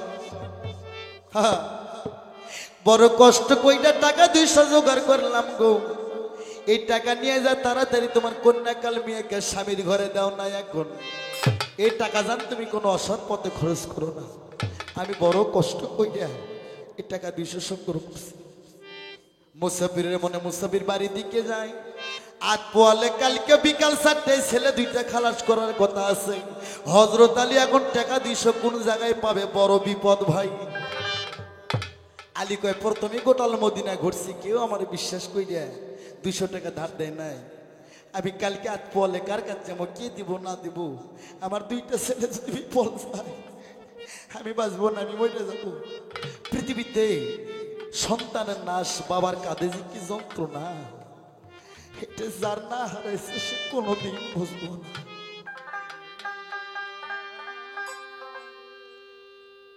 বাবা আলী রে কয় আজকের দিনের ভিতরে আমাকে টাকা সংগ্রহ করতে হবে গো।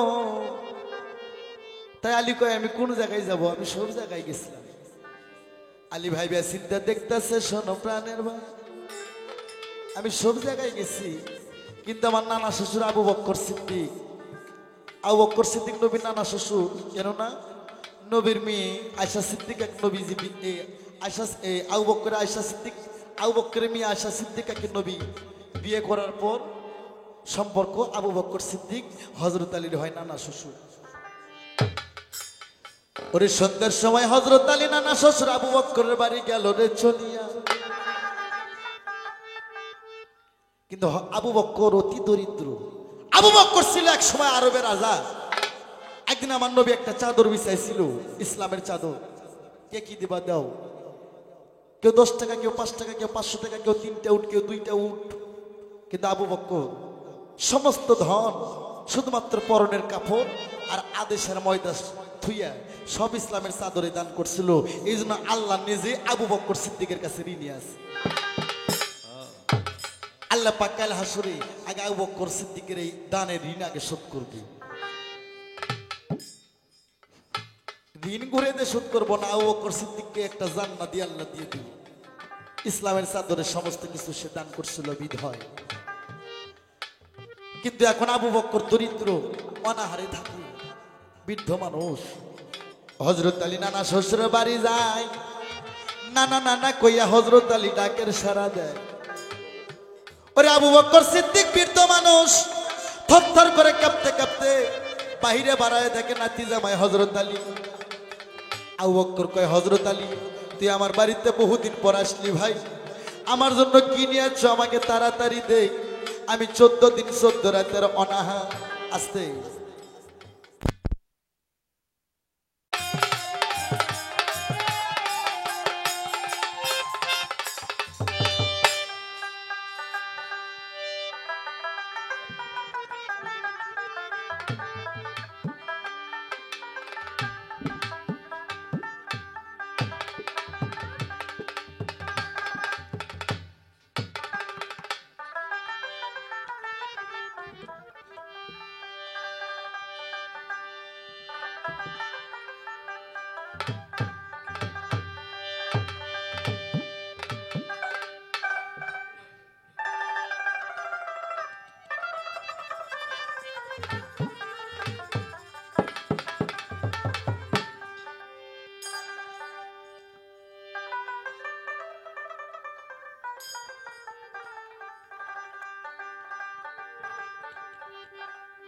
ওরা যদিও নাই আসি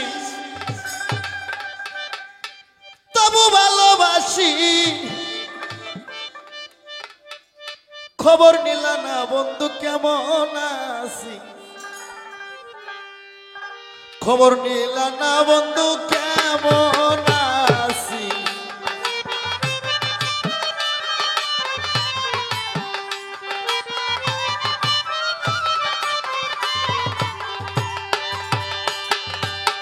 যদিও নাই আসি তবু ভালোবাসি, খবর নিলা না বাজান কেমন আছি, খবর নিলা না দয়াল কেমন আছি, খবর নিলা না দয়াল কেমন আছি।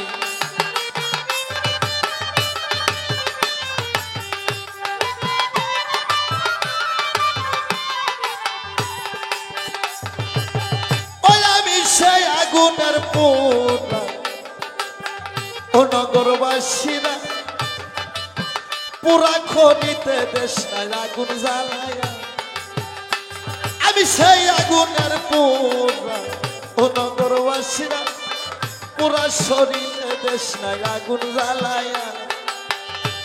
আরে ভাব আছে যার গাই দেখলে তার সিনা যায়,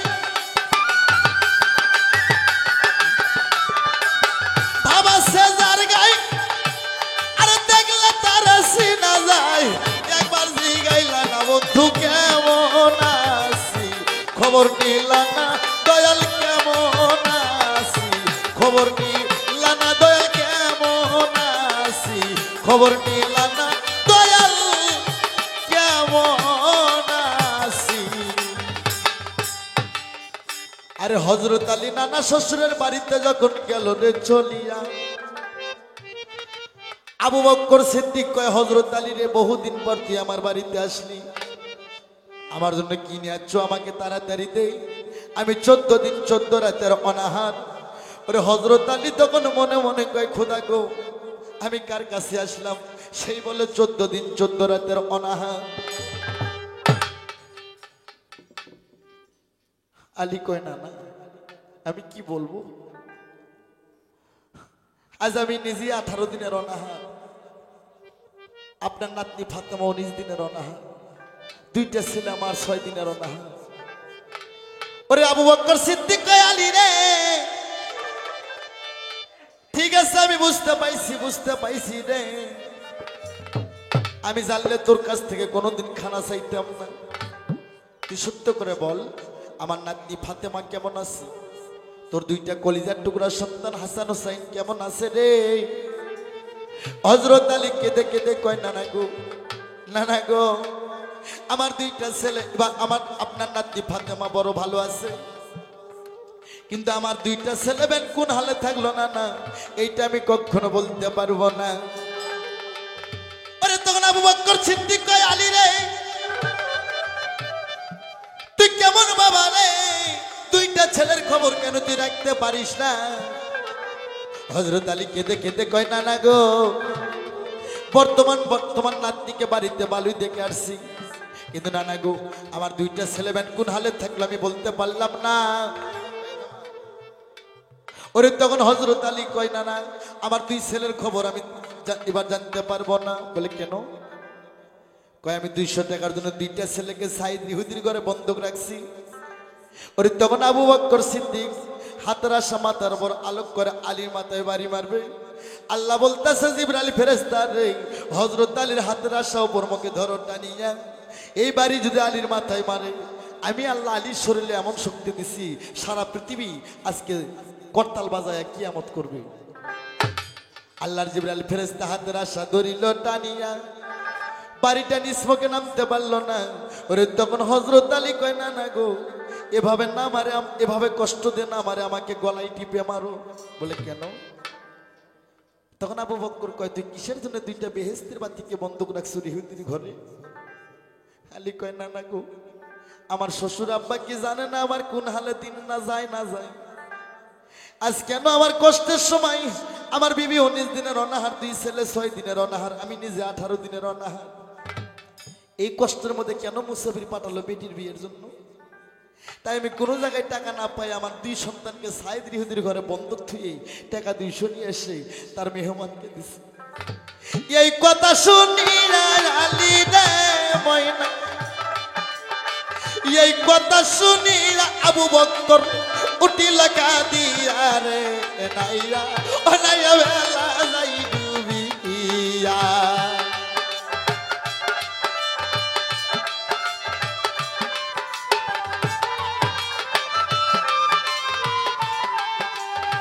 বেলা ডুবলা সন্ধ্যা গহল, দেখো ভাই তাকাইরা।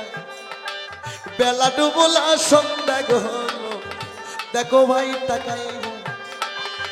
নাতি জামাইয়ের গলা ধইরা রে আলী কাঁদতে জার জার হইরা রে নাইরা ও নাইয়া বেলা যাই ডুবিয়া।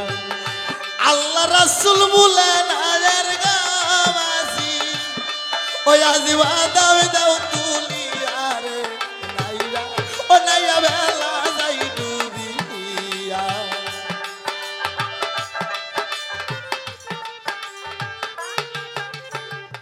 আরে হযরত আলীর গলা ধরে আবু বকর কাঁদতে কাঁদতে কয় ভাই আমি বুঝতে পারি নাই, ইসলামের জন্য তুমি অনেক কিছু করছো।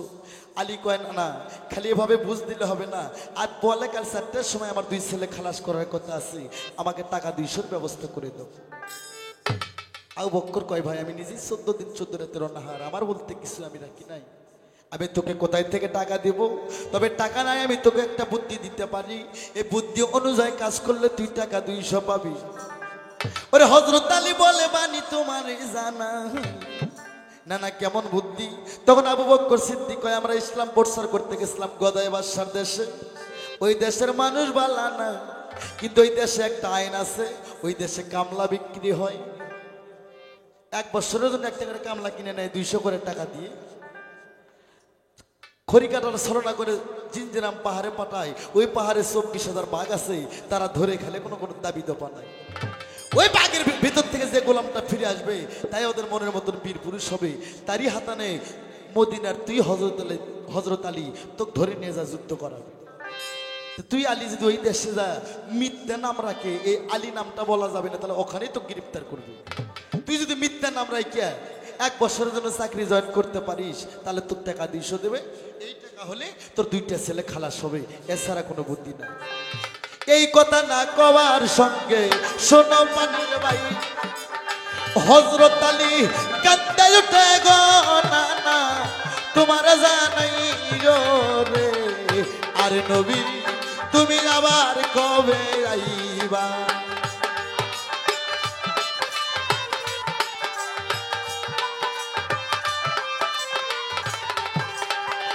সত্য আমি যাব না না গদাই বাদশার দেশে, এখান থেকে রাস্তা কত গো না না তাই আমারে বলো রে, আর নবী সাইরা যদি যাইবা নবী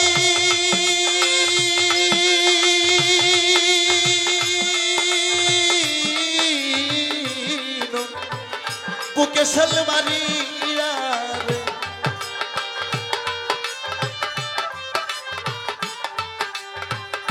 আবু বকর কই রে আলী তোমার দেই কইয়া, এখান থেকে রাস্তা গয়নে তোমার দেই কইয়া। হযরত আলী জিগাই না না গো তুমি তাড়াতাড়ি বলো রে, আর নবী তুমি আমার কবে আইবা?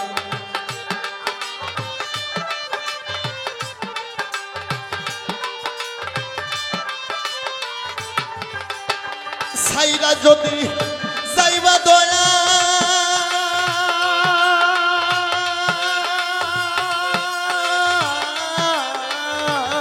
লাল বুকে সেলমারি ইয়ারে আরে নবী তুমি আবার কবে যাইবা আমারও বাসরে রে আরে নবী তুমি আবার কবে যাইবা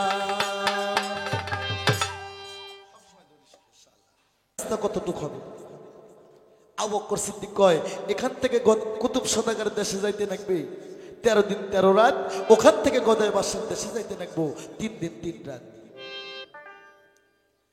আরে হযরত আলী কয় না না কয় আমি তোমারে জানাই আপনারে সভ্য ভেগে কথা আমার সহ্য হয় না আজ বলে কাল 4টার সময় 2টা ছেলে খালাস করার কথা আছে না না গো এই 14 দিন 14 রাত ঘাটা হাটে যায় কি হবে 8 টাকা 200 নেই আমার কি হবে তখন আবু বকর সিদ্দিক কয় তুই হযরত আলী ইসলাম মারফতের ভূমিকা আমি আবু বকর ইসলাম শরীয়তের ভূমিকা তুই কেমন মারফত খাটিস রে তোর মারফতের কি জালালি ফায়াজ নাই তোর মারফতের কি শক্তি নাই তাহলে তুই এত বেশি রাস্তা শটে যাইতে পারবি ওরে তখন হযরত আলী এবার দেখেন গরম হয়ে গেল ওরে হযরত আলী তখন মারফতের জালালি ফায়াজ বার করিল হযরত আলী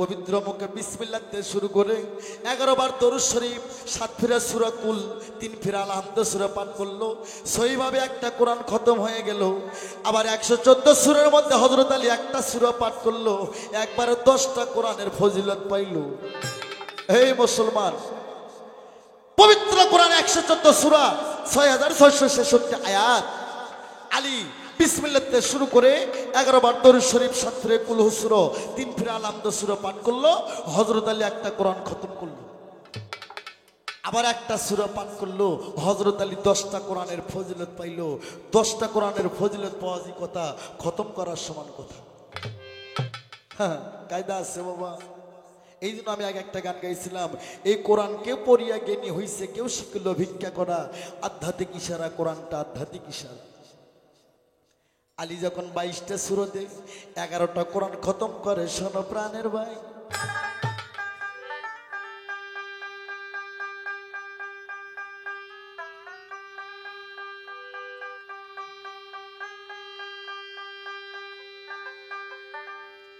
ওরে 11টা সূরাতে 22টা কোরআন খতম এবার হযরত আলী 22টা সূরাতে 11টা কোরআন যখন খতম করলো 11 বার দরুদ শরীফ 7 ফিরা কুল সূরা 3 ফিরা আলহামদ সূরা পাঠ করলো একটা কোরআন খতম হলো একটা সূরা পাঠ করলো 10টা কোরআনের ফজিলত পাইলো 10টা কোরআনের ফজিলত পাওয়া যায় কথা খতম করার সমান কথা হযরত আলী 22টা সূরাতে 11টা কোরআন খতম কইরা আলী ইসমা আজম পাঠ করে হযরত আলী ঘাটা নিচ্ছে ফজরের আযান পড়ে যায় হযরত আলী ফজরের 2 রাকাত ফরজ নামাজ আদায় কইরা হযরত আলী মারফতের সাধন বার করে ভাই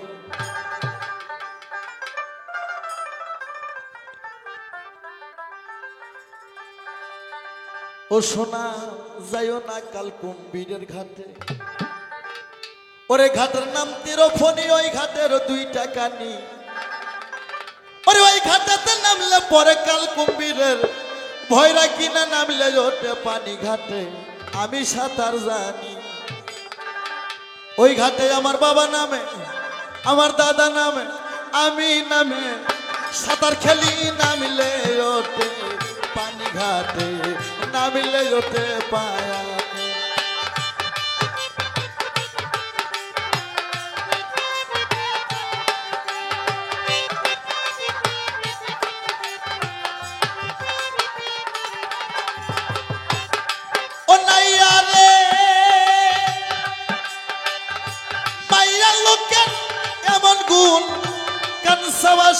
ধরাই দেখুন সোনার জৈবন করছে নষ্ট পাইছালি খেলিরা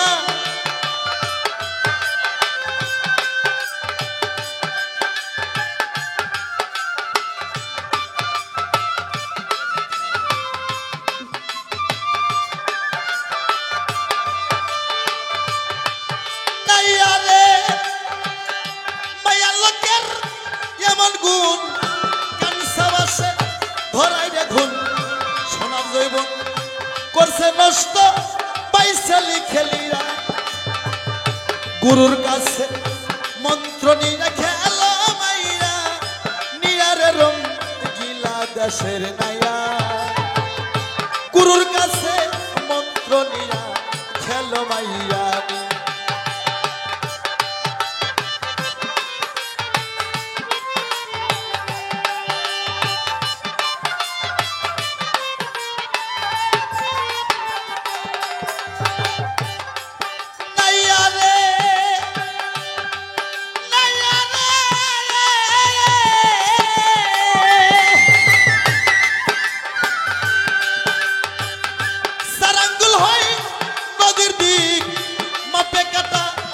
ছবি ঠিক আতাঙ্গুলে যাইও পারি দিয়া সুজন নাইরা রে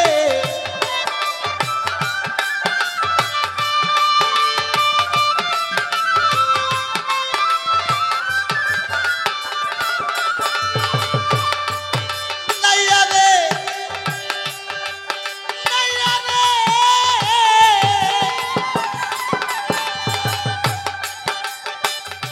সারাঙ্গুল হয় নদীর দিক মাপি কাটা ছবি ঠিক আতাঙ্গুলে যাইও পারি দিয়া সুজন নাইরা রে আতাঙ্গুলে যাইও পারি দিয়া গুরুর কাছে মন্ত্র নিয়ে খেলছ মাইয়া নিয়ার রং গিলা দেশের নাইয়া গুরুর কাছে মন্ত্র নিয়া খেলো মাইয়া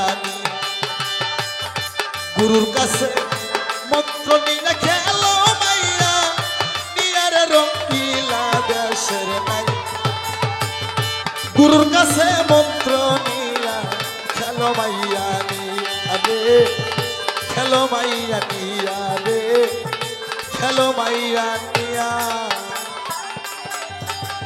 14 দিন 14 রাতের ঘাটায় একটা রাতে যায় আরে কুতুব সদাগরের দেশে যায় হযরত আলীর আবার ফজরের আজান দিল ভাই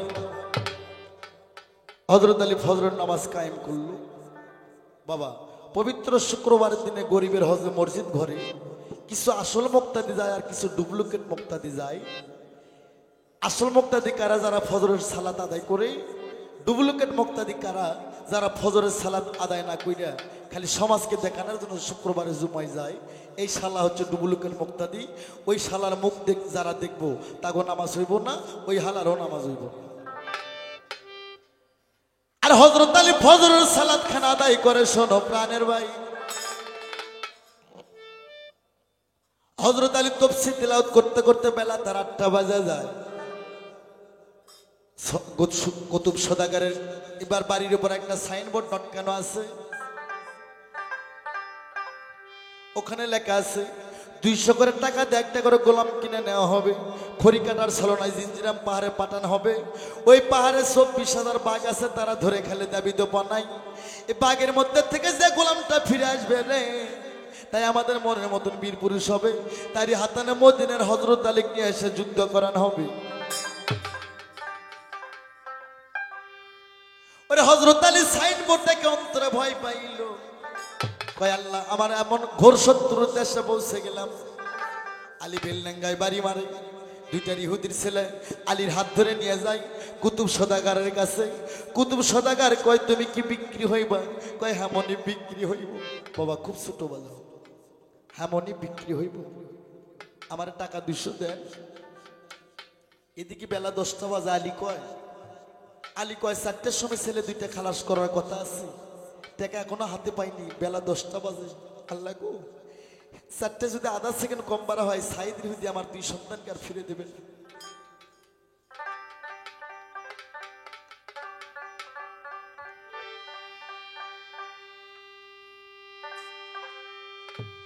বাবা আলী রে ওরে টাকা বলতেছে ঠিক আছে আমি বিক্রি হইব দেন আমার টাকা 200 আলীর হাতে টাকা 200 দেয় ওরে টাকা 200 নিয়ে আলী বেলার দিকে তাকায় দেখে বেলা 12টা বাজে আলী কয় মনিব আমি একটা কথা বলবো কয় বলো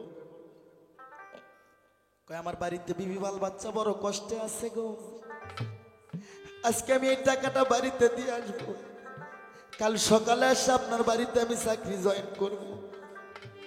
ওরে তখন ওই বেঈমান কুতুব সদাগর থাবা দে আলীর হাত থেকে টাকা 200 নিল গাড়িরা। কই তোর মতো নগ্রিম গোলামের আমার কোনো প্রয়োজন আসে না। যখন আলীর হাত থেকে টাকা 200 নিল রে গাড়িরা, হযরত আলীর আসমান জমিন ভাঙে মাথায় পইরা যায় আল্লাহ। আর মনে হয় 2টা ছেলে আমার খালাস করা হবে না। ওরে আলিয়া তুই কান্নাকাটি করতেছে, কিন্তু কুতুব সদাগরের মন গলে না।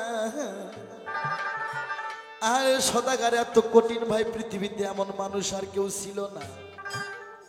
কই মনিব, আমার আল্লাহর দোহাই, আপনার 1টা টাকা যদি আমি বেহালাল খাই, কাল হাসরে যেন আমার আল্লাহ আমাকে ভালোবাসে না। হ্যাঁ, কোনো দোহাই চলে না। কয় তোমার অগ্রিম টাকা দেওয়া যাবে না। বেলা 1টা বাজে যায়, শরীর হযরত আলীর শরীর থরথর করে কাঁপতেছে। আমার 2টা ছেলে যদি বিফল যায়, আমি আর পৃথিবীতে বাঁচবো না। আলীর কান্না দেখে বাড়িতে 11 জন বছর কামলা ছিল। শোনো প্রাণের ভাই, ওই 11 জন বছর কামলা এবার আলীর কান্না দেখে ওরে কুতুব সদাগরের পায়ে পড়ে কয়, মনিব গো, বিশ্বাস করে তাকে টাকা 200 দেন। এই টাকা মাইরা খেয়ে যদি তাই না আসে, আমাদের 11 জন বছর কামলার বেতনের থেকে আপনি 200 টাকা কেটে নেবেন, আপনাকে 1 টাকাও কম দেব না। যে আলী দৌড়ে যায় 11 জন ব্যক্তিকে বুকের মধ্যে নিল রে ঠালিয়া।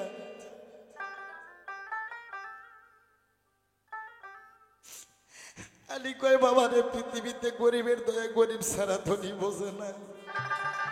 এইদিকে 11 জনকে ঘরের মধ্যে সদাগর বন্ধ করে ফেলায়। আলীর হাতে টাকা 200 দেয়। টাকা নিয়ে হযরত আলী বেলার দিকে তাকায়, দেখে বেলা 2টা বাজে যায়। সময় আছে 2 ঘন্টা।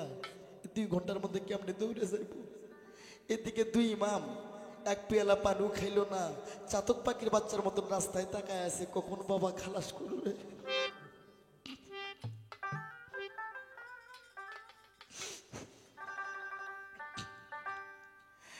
বাবা আলী রে,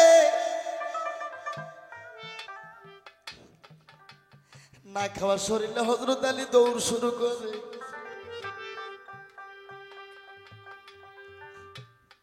কিন্তু ভাই, বিপদের ঘাটা আগুই না রে, খুব ছোট বাবা। জীবন সারে যে দৌড়াইয়া দিছে, তুই ছেলের না লাগি তুই দবুর পারে কাটা যায় আগুই না রে।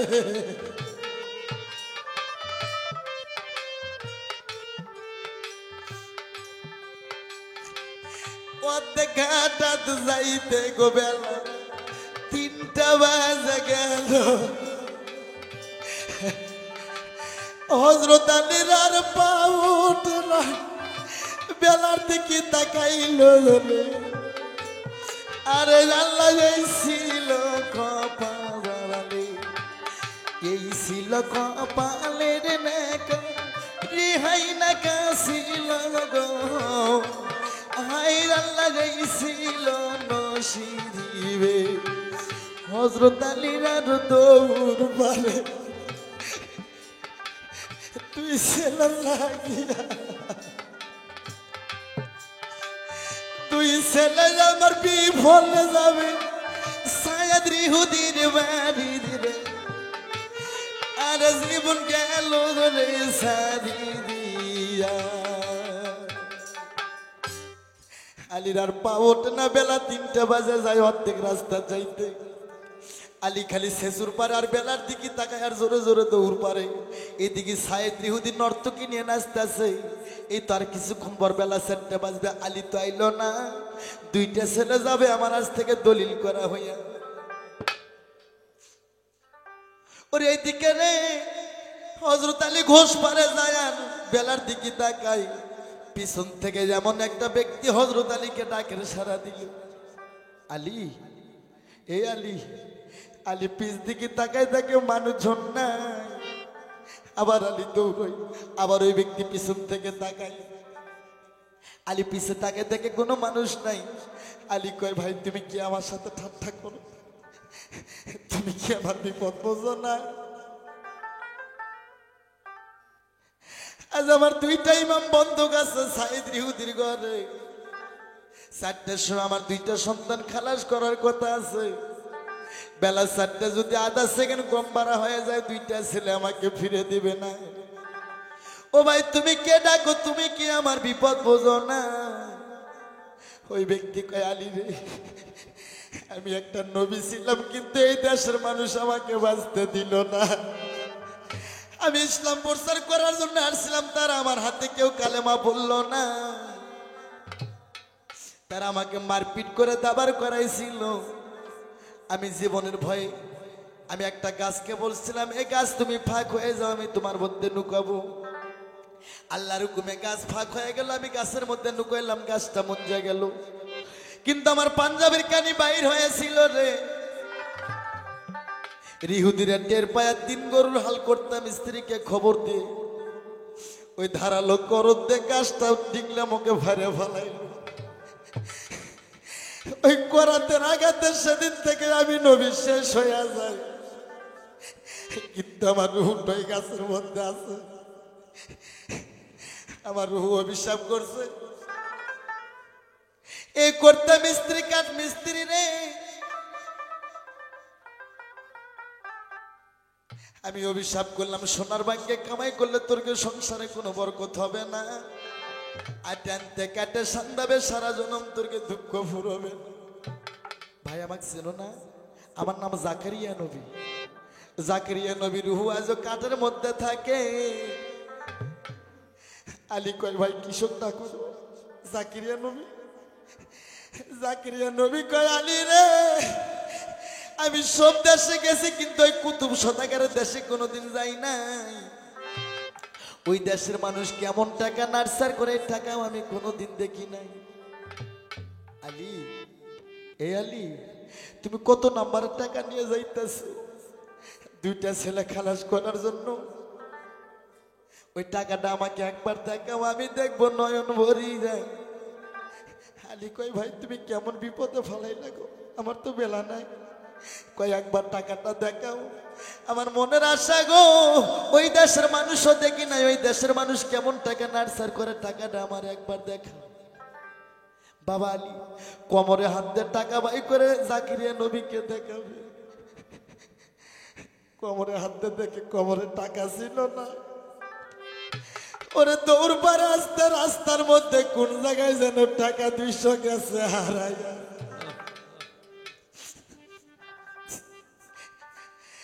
আশা পোকার মতো আলী গো বাবা,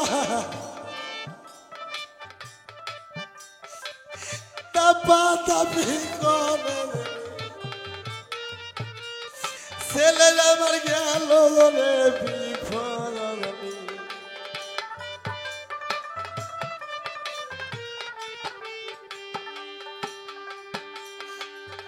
আশা পোকার মতন আলী গড়াগড়ি করে, 2টা ছেলে বিফল গেল সাইদ ইহুদির বাড়ি রে। আর জীবন গেল রে সারি। হযরত আলী বেহুশ, হযরত আলী বেহুশ রাস্তার ভিতর। এই ছিল কপালে নেকা গো আল্লাহ, কে খন্ডাতে পারে। আর জীবন গেল রে সারি দিয়া। হাই মোর আল্লাহ মাবুদ মাওলা, ভরসা তোমার গো। হাই আল্লাহ এই ছিল কপালে।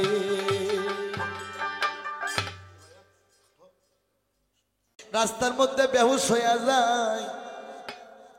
বেহুশ হয়ে থাকার পর বেলা 4টা বাজে যায়। সাইদ ইহুদি নর্তকে ঢোল পিনতেছে, 2টা ছেলে আমার দলিল করে হয়ে গেছে। দুই ভাই পথের দিকে তাকায় থাকতে থাকতে দুই ভাই অধৈর্যের বাঁধ ভেঙে যায়। এদিকে বেলা আসর হয়ে গেল। খাতুন জান্নাত মা ফাতেমা সিজদাত পড়ে যায়। সিজদাত পড়ার সঙ্গে সঙ্গে আল্লাহর ফেরেশতা জিবরাইল কইতাছে, মা গো আজকে তুমি সিজদা তুলে নাও মা, তোমার নামাজ আল্লাহর দরবারে কবুল হইব না। তাই আমার কেসের যাদের ঘরে বাজবো মা বোনদেরকে আমি বলবো যে ফাতেমা আল্লাহর মা, সারে জাহানের মা, তার নামাজ যদি কবুল না হয় মা গো, আপনাদের নামাজ কি কবুল হবে? ওরে ফাতেমা বলতেছে, জিবরাইল গো আমার নামাজ কেন আল্লাহর দরবারে কবুল হইব না? জিবরাইল কয়, মা তুমি কি খবর জানো না? তোমার স্বামী তোমার কলিজার টুকরা দুইটা সন্তানকে সাইদ ইহুদির ঘরে বন্ধক থুয়ে টাকা 200 নিয়ে এসে তোমার বাবার মেহমানকে দান করছে। তাই বেলা 4টা বাজে যায়। এবার আইন অনুযায়ী সাইদ ইহুদি আর দুইটা ছেলে ফিরে দেবে না। তোমার স্বামী কুতুব সদাগরের দেশ থেকে টাকা 200 নিয়ে আসতে রাস্তার মধ্যে টাকা হারায় গেছে বেহুশ হয়ে। তোমার এই সুযোগে তুমি আল্লাহ থেকে যা চাইবা আল্লাহ তোমাকে তাই দিবে মা, খালি হাত ফিরে দিবে না। এই কারণে তোমার নামাজ আজকে আল্লাহর দরবারে কবুল হবে। ওরে তখন মা ফাতেমা আল্লাহর কাছে ফরিয়াদ জানায়, ও হে আপে দয়াময়, জীবনে তোমার থেকে কোনো ধন সম্পদ চাই নাই, আজকেও চাইবো না। আজকে এমন একটা জিনিস চাইবো গো, এইটা না দেওয়া পর্যন্ত এক সিজদাতে তোমার দুনিয়া কিয়ামত করে ফেলাবো। আল্লাহ কয়, মা তুমি আমার মা, আমি তোমাকে সব দেবো মা, তুমি খালি চাও। ফাতেমা কয়, ও হে আল্লাহ আপে দয়াময়, জীবনে ধন সম্পদ চাই নাই, আজকেও চাইবো নাই, কিন্তু তোমার বেলা 4টা বাজে গেছে। এই সূর্য তাড়াতাড়ি আবার পূর্বে পাঠিয়ে দাও। এই বেলা তুমি আবার দেখো 10টা বাজে দাও। যতক্ষণ পর্যন্ত দুইটা সন্তানকে আমি ফিরে না পাইছি, এতক্ষণ পর্যন্ত এই 10টা বাজা বেলা যান কোনোদিন আর 4টা বাজে নাই। আল্লাহ কয়, মা আমি তাই করব, তোমার শাহাদত আঙ্গুলটা বেলাকে দেখাও। আর যেমনি হালে বলে জানি রে জাদুদন। আরে আল্লাহ রহি পাইয়া মা ফাতেমা তখন ভাবে মনে মন, আরে শাহাদত আঙ্গুল বাই করে বেলাকে দেখাইলো। আরে সূর্য মায়ের আঙ্গুল থেকে চোখে লজ্জা পাইলো। রাত শ্যামার ভেতরে সূর্য পূর্বে এবার ডুবে গেল।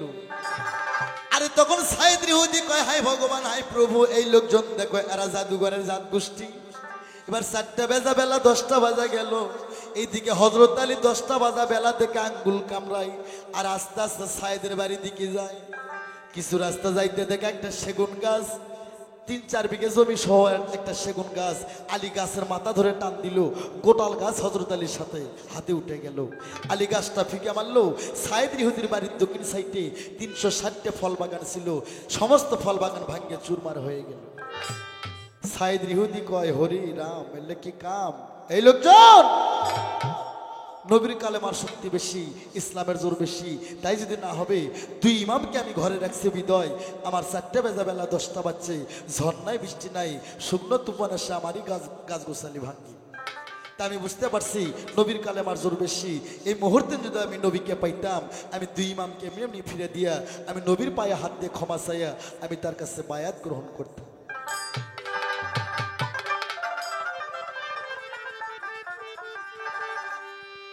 কথা কইতে আমার বিশ্ব নবী মোস্তফাই ওরে মা ফাতেমা নিয়ে এবার সাইদের বাড়িতে হাজির হইল। শোনো প্রাণের ভাই, আরে আমার নবীজিকে দেখে সাইদ ইহুদি নবীর পায়ে গেল রে পড়িয়া। কই, ইয়া রাসূলুল্লাহ, ইয়া হাবিবাল্লাহ, আমি ভুল করছি, আপনাকে আমি চিনতে পারি নাই। যে নবীরে সৃষ্টি না করলে জগৎ সৃষ্টি হইতো না। আদম, মুসা, ইব্রাহিমে পাগল হয় আল্লাহর প্রেমে, আল্লাহ কয়নি যে নবীর দিওয়ানা। আপনার 2 নাতিকে আমি ঘরে রেখে বড় ভুল করছি হুজুর। এই হারমোনি, আপনার 2 নাতিকে আমি ঘরে রেখে ভুল করছি, আজ থেকে আমাকে কালেমা পড়ে আমাকে মুসলমান বানাইয়া দেন। তাই সাইদ ইহুদি নবীর কালেমা পড়ে মুসলমান হয়ে গেল। হযরত আলী হাজির হইল। মা ফাতেমা হযরত আলী হাইটা হাইটা বাড়ি দিকে যায়। আমার বিশ্ব নবী 2 ইমামকে নিয়ে 2 নাতিকে নিয়ে আরেক রাস্তা দিয়ে মদিনা দিকে যায়। ওরে এদিকে রাস্তার ভিতর যায় 2 নাতি আমার নবীকে করে জিজ্ঞাসা, ও না না, আপনারা মদিনা থেকে তায়েফে যাওয়া করছেন, ঘোড়ায় চড়ে গেছেন। আমরা 2টা ভাই আজ 7 দিন হলে না খাই আছি। আমরা দুইটা ভাই অনাহারে হাঁটতে পারবো না, আজকে ঘোড়া ছাড়া আমরা দুইটা ভাই তায়েফ থেকে আর মদিনায় যাইব না। তখন আমার নবী চার হাত পা চার মুখে মেলে দিয়া নবী আমার উপর হয়ে কয়, হাসান হোসেন তোমরা আমার আদরের নাতি ভাই, তোমরা আমার পৃষ্ঠে ওঠো, আমি ঘোড়া হয়ে তোমাদের পৃষ্ঠে করে মদিনায় নিয়ে যাব। ওরে দুইটা ছেলে নানার পৃষ্ঠে উঠিল তখন আমার নবীর হাঙ্কুর বেরো যাওয়া শুরু করে গো।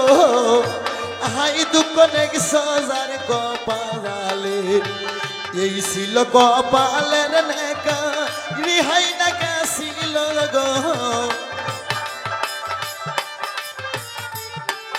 আর নানার পৃষ্ঠে ওঠে গো দুই ভাই সবার দেই কইরা, কিছু রাস্তা যাইতে গো দুই ভাই ঝাঁপ দে না মিল গো। ও নানা তোমার দেই কইয়া। নানা তোমরা ঘোড়ায় চড়ছো, ঘোড়ার নাগাম ধরছো, ঘোড়াকে চাবুক মারছো, আর তুমি কেমন ঘোড়া সাজলে নানা, তার নাগাম চাবুক নাই। আমার নবী তখন জঙ্গলের মধ্যে যা পাক হাজারের কাটা ভাঙ্গে নিল, ময়নার কাটার ট্যাগ ভাঙ্গে নিল। কয় হাসান হোসেন রে, এই বাঘ হাজারের কাটা আমার মুখে বাজায়, পিস মুখে নাগাম টানে ধরো, আর এই ময়নার কাটার ট্যাগ দিয়ে আমার পৃষ্ঠে জোরে জোরে বাড়ি মারো। দুই ভাই হুকুক করে কেঁদে উঠে নানার গলা ধরে কয়, নানা গো আর ঘোড়ায় চড়বো না নানা, আপনার মনটা পরীক্ষা করলাম। আমার নবী কয়, রে মানুষ মাছ ভাজে খায় দুই পিঠে, রিহুদিরে ভাজে খাইছে আমাকে চার পিঠে, তোরা দুই ভাই আর কতই বাজবি। তাই হযরত আলী, মা ফাতেমা, আমার নবী ইমাম হাসান হোসেন তারা পাক মানজাতন মদিনায় পৌঁছে গেল। হযরত আলী প্রথম নবীর থেকে বিদায় নিল। আমার জন্য 11 জন ব্যক্তি বন্দী হয়ে আছে কুতুব সদাগরের দেশে। আমি ওই দেশে যাই 1 বছর চাকরি করে ওই 11 জনকে খালাস করে নিব। আমার নবী বিদায় দিল, হাসান হোসেন বিদায় দিল। ফাতেমারে কয়, বিবি আমারে বিদায় দাও। মা ফাতেমা কয়, তোমারে বিদায় দিব না। আরে ফাতেমার বিদায় ছাড়া হযরত আলী আর পাও তুলতে পারে না। আমার বাংলাদেশের যুবক ভাইকে বলবো, ঘরের স্ত্রী এমন একটা জিনিস, স্ত্রী যদি কয়, স্বামী যদি নামাজে রেডি হয়েছে নামাজে যাইবো, স্ত্রী যদি হাত ধরে কয় আগে তুমি আমার মহলে আসো, আমি ইশারায় কইলাম, ওই সময় পুরুষকে ওইটা বাদ দিয়ে আগে স্ত্রী মনোযোগাতে হবে। কিন্তু কোনো স্ত্রী তা করে না, নারীরা মায়ের জাত, মায়েদের দয়া বেশি। তাই মা ফাতেমা বিদায় দেয় না, হযরত আলী আর 1 বছরের জন্য কুতুব সদাগরের দেশে যাইতে পারে না। না গেলেও 11 জন ব্যক্তি হযরত আলীর জন্য বন্দী হয়ে আছে। সামনে মজার কাহিনী, পরে সামনে মজার কাহিনী বলবো আমি সবার তরে ভাই, ধৈর্য ধরে থাকবেন। হযরত আলী স্ত্রীর থেকে বিদায় নেওয়ার পর 1 বছরের জন্য গদাই বাসার দেশে চাকরি করতে যাইব। ওরে কেবল দুঃখের কাহিনী গেল শুরু হইয়া, আরে সামনে মজার কথা আছে, থাকেন জনগণ ধৈর্য ধরিয়া। ওরে 63 সাল জিন্দেগি কান্দে নবীর উম্মতি, আরে 63 সাল জিন্দেগি কান্দে নবীর উম্মতি, এখনো কান্দে শুয়া মদিনা। দয়ালো নবী প্রেমের ছবি গো আর আসবে না জগতে, দয়ালো নবী প্রেমের ছবি গো।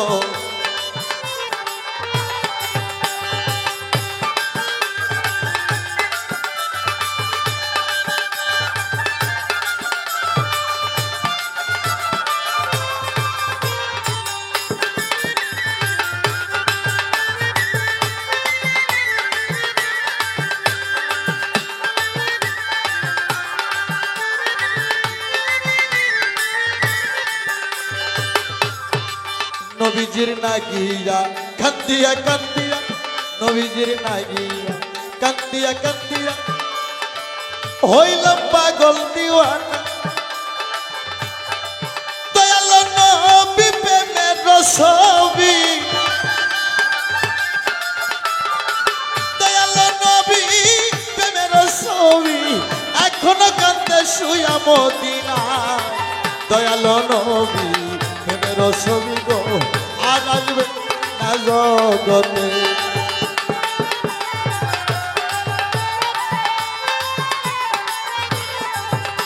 আর 63 সাল জিন্দেগি কান্দে